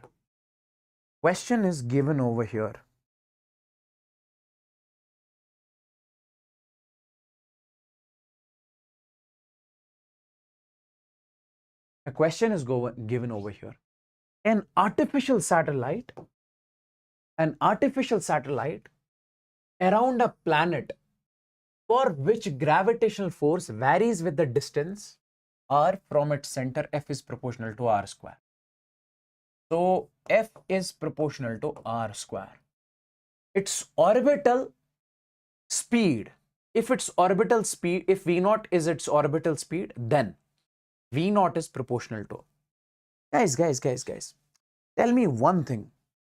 In this particular case, we say gravitational force, this is a hypothetical situation they are given. Gravitational force is proportional to, we say, r square in this particular case. Okay. Now, we are supposed to say a satellite around a planet for which gravitational force varies with the distance as this.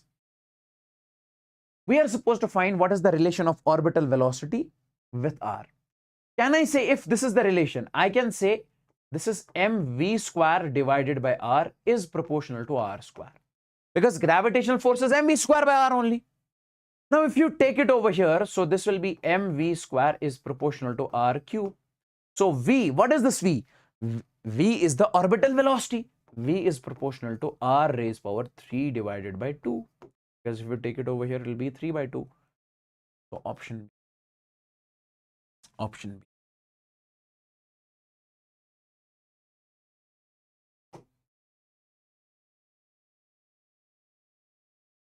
Now, guys, one more topic that we have over here. What is that? That is time period of a satellite. If this is Earth, this is the satellite. Now, this satellite started from this point and it is revolving. How much time it is going to take in completing one cycle? That will be the time period. If you remember, I have shown you the question already in the starting. That came out to be exactly this, proof of this. Okay, like here.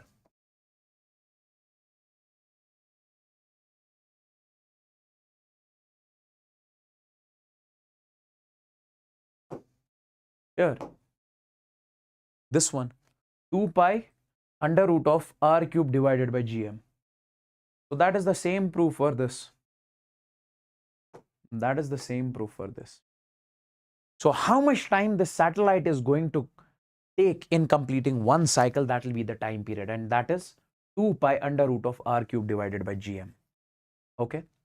Now, in this particular case, my dear friends, in this particular case, you guys can say here, time period, see, I can write it something like this. If we do squaring from both sides, squaring, and from this side also. So can I say this will be t square is equal to 4 pi square divided by gm into, we say, r cube, because square of and root will cancel. So this will become 2 square is 4, pi square is this. Now, here 4 pi square divided by gm, this is a constant. Okay. So I can say this t square is proportional to r cube. T square is proportional to r cube. This is called Kepler's law. Square of time period is proportional to cube of this distance from the center to the satellite. Where? This 4 pi square divided by gm is called Kepler's constant. It is called Kepler's constant. Okay. Now guys, take a look. In this equation, what does it say? Okay. Then the relation between the g and k is going to be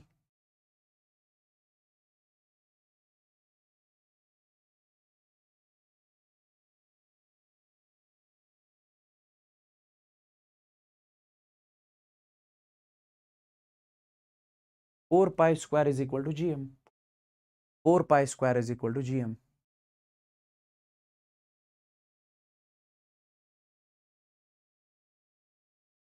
Kepler's third, okay.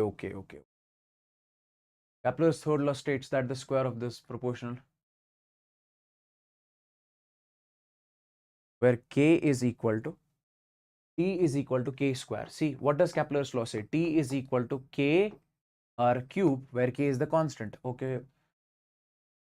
Guys, can you tell me in this particular case, we recently studied t is equal to, so this is 4 pi square divided by gm into r cube.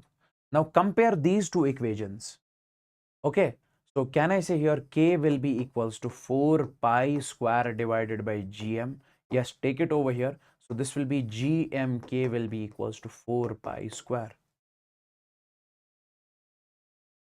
Then the relation between g and k is described as, read this out, it is nothing but, you are given the Kepler's third law over here, okay, in this particular case. And then you can say it something like, is this clear? Is this clear? This I am giving you as a homework. This is a simple question.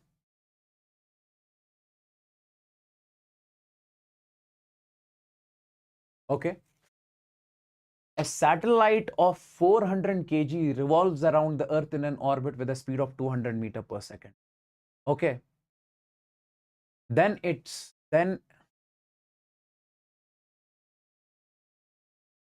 a satellite of mass 400 revolves around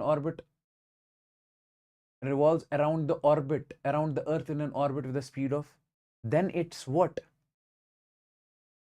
If it is asking the kinetic energy, 1 by 2 mv square. Even you can calculate the potential energy also. Okay. So kinetic potential you guys can, I have already shown you. This is the homework that you can do. Let's move on to the Kepler's laws. Guys, see. When it comes to the Kepler's laws, we say first law of Kepler is nothing but law of orbits. Law of orbits.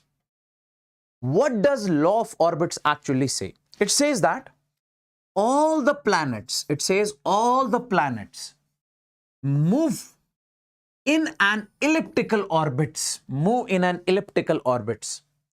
with the sun at the foci, of the ellipse. It says all the planets move in an elliptical orbits with the sun at foci of the ellipse. Okay, like guys,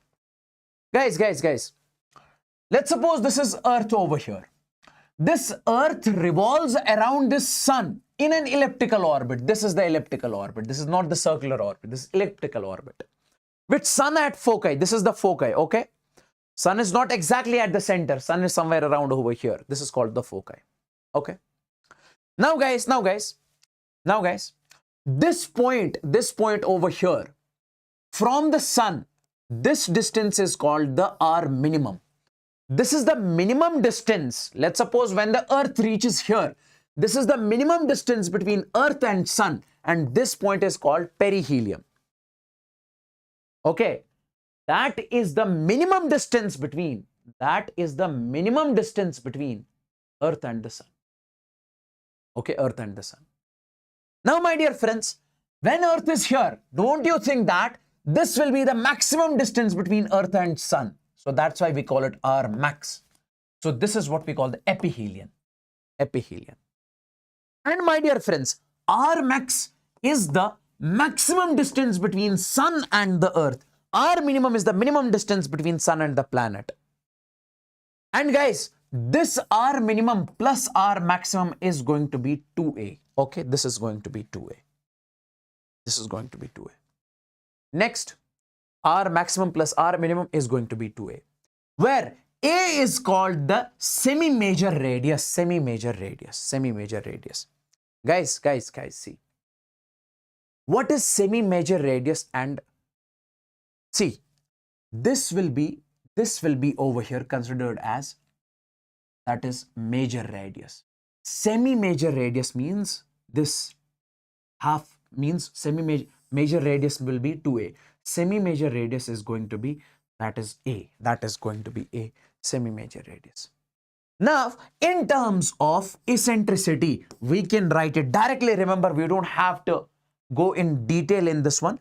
This R maximum is going to be a into 1 plus e, and R minimum is going to be a into 1 minus e. Sir, for what purpose you are basically teaching this? I'll tell you, because I have to prove this. See, if I do one thing, guys, if I say R maximum plus R minimum, can I do it over here? Can I do it over here? See, you can say this will be A plus AE. A into 1 is A plus AE. Then we say plus A into A minus AE. This AE will cancel A plus. This will come out to be 2A. That's why I said R maximum plus R minimum is going to be 2A. Directly, you can ignore this. Not needed at all. Okay. And P is the closest point to Sun and is called perihelion. A is the farthest point from the Sun is called ephelion. Okay. This was the law of orbits. Second one is what we call the law of areas. Law of areas. Now, my dear friends, I would want you guys to understand this point. The line joining any planet, according to the law of areas, what does it say? The line joining any planet to the Sun, like if this is Sun, planet is revolving in the elliptical orbit. The line joining the planet and the Sun, this is the line joining, sweeps out equal areas in equal time intervals. Sweeps out, guys. If let's suppose the planet moves from this point to this point, so this line is sweeping this much of area, Let's suppose in 1 second it has covered X area. In the next second, when it moves from here to here, it will cover the same area, that is X. It will cover the same area, that is X. Which line? This line. So in 1 second, if it has covered some area, in the next second, it will cover the same area. That's what it is saying. The line that joins any planet to the Sun sweeps out equal areas in equal intervals of time. That is, in every second, the line joining the Sun and the planet sweeps equal area, covers equal area. Okay. So I can say dA by dt is constant. dA by dt is constant. Even one more thing you remember over here. What is that? This is the velocity of the planet and this is the radius. If you take R cross V, cross product of R and V, radius and this velocity, okay, V cross R, that is also constant. That is also constant. Even angular momentum is also constant. Angular momentum is also constant. You have to remember these three directly when it comes to the law of areas. What does law of areas say? The line joining the Sun and the planet covers, sweeps equal areas in equal intervals of time. So dA by dt, change in area, is constant. Okay. Now guys, law of periods. It states that the square of the time period of revolution of the planet is proportional to the cube of the semi-major radius of the ellipse traced out by the planet. What is that? That is T square is proportional to A cube. Like in Kepler's law, I have told you, T square is proportional to A cube, third law of Kepler. So in case of a circular motion, okay, in case of a circular motion, we discussed, if you see, in case of a satellite motion, you said time period square is proportional to R cube, where R is the distance from the center to the planet. But when it comes to the planetary motion, in case of the planetary motion, if you apply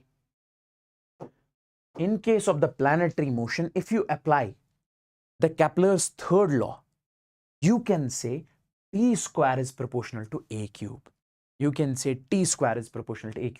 What is A? A is the semi-major radius that I have told you.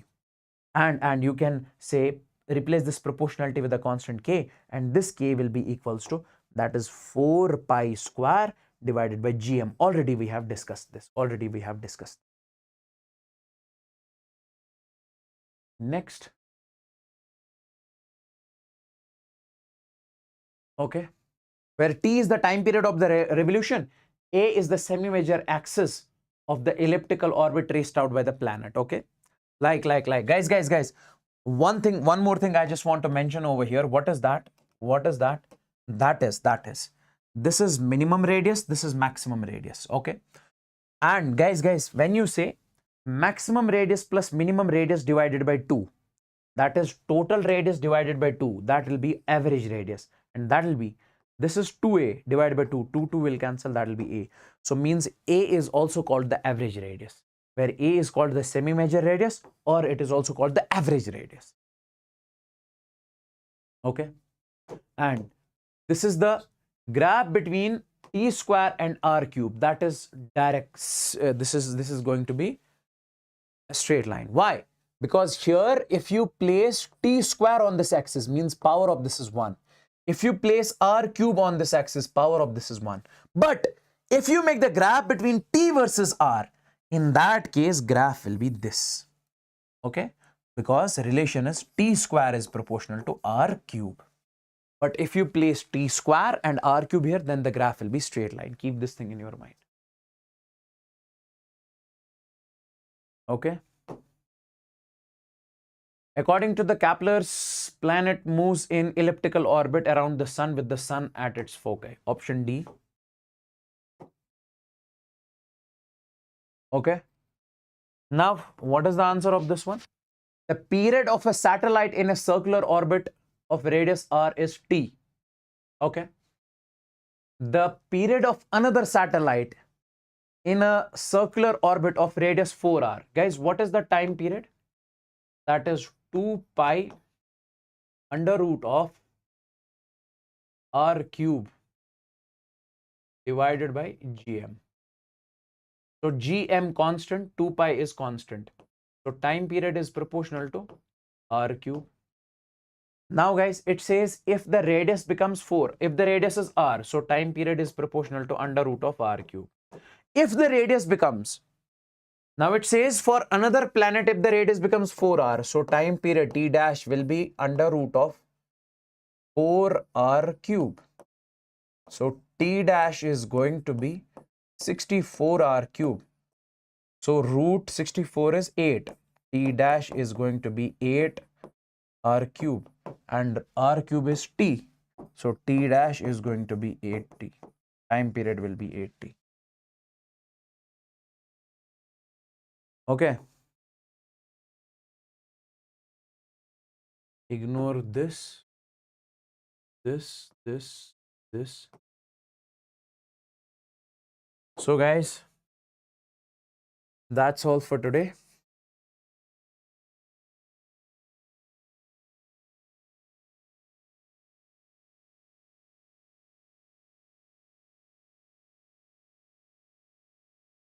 Thank you so much. Take care and bye-bye. And do let me know in the comments down below how was the session, each and every single thing. I'll be sharing the PDF also. Join my Telegram channel. I'll be sharing the PDF. My Telegram channel is t.me/YAWARMANZOOR. Okay. Go on to this link and join this. And guys, do let me know in the comments how was the session. So take care and bye-bye. See you guys very soon. Thank you so much. Take care.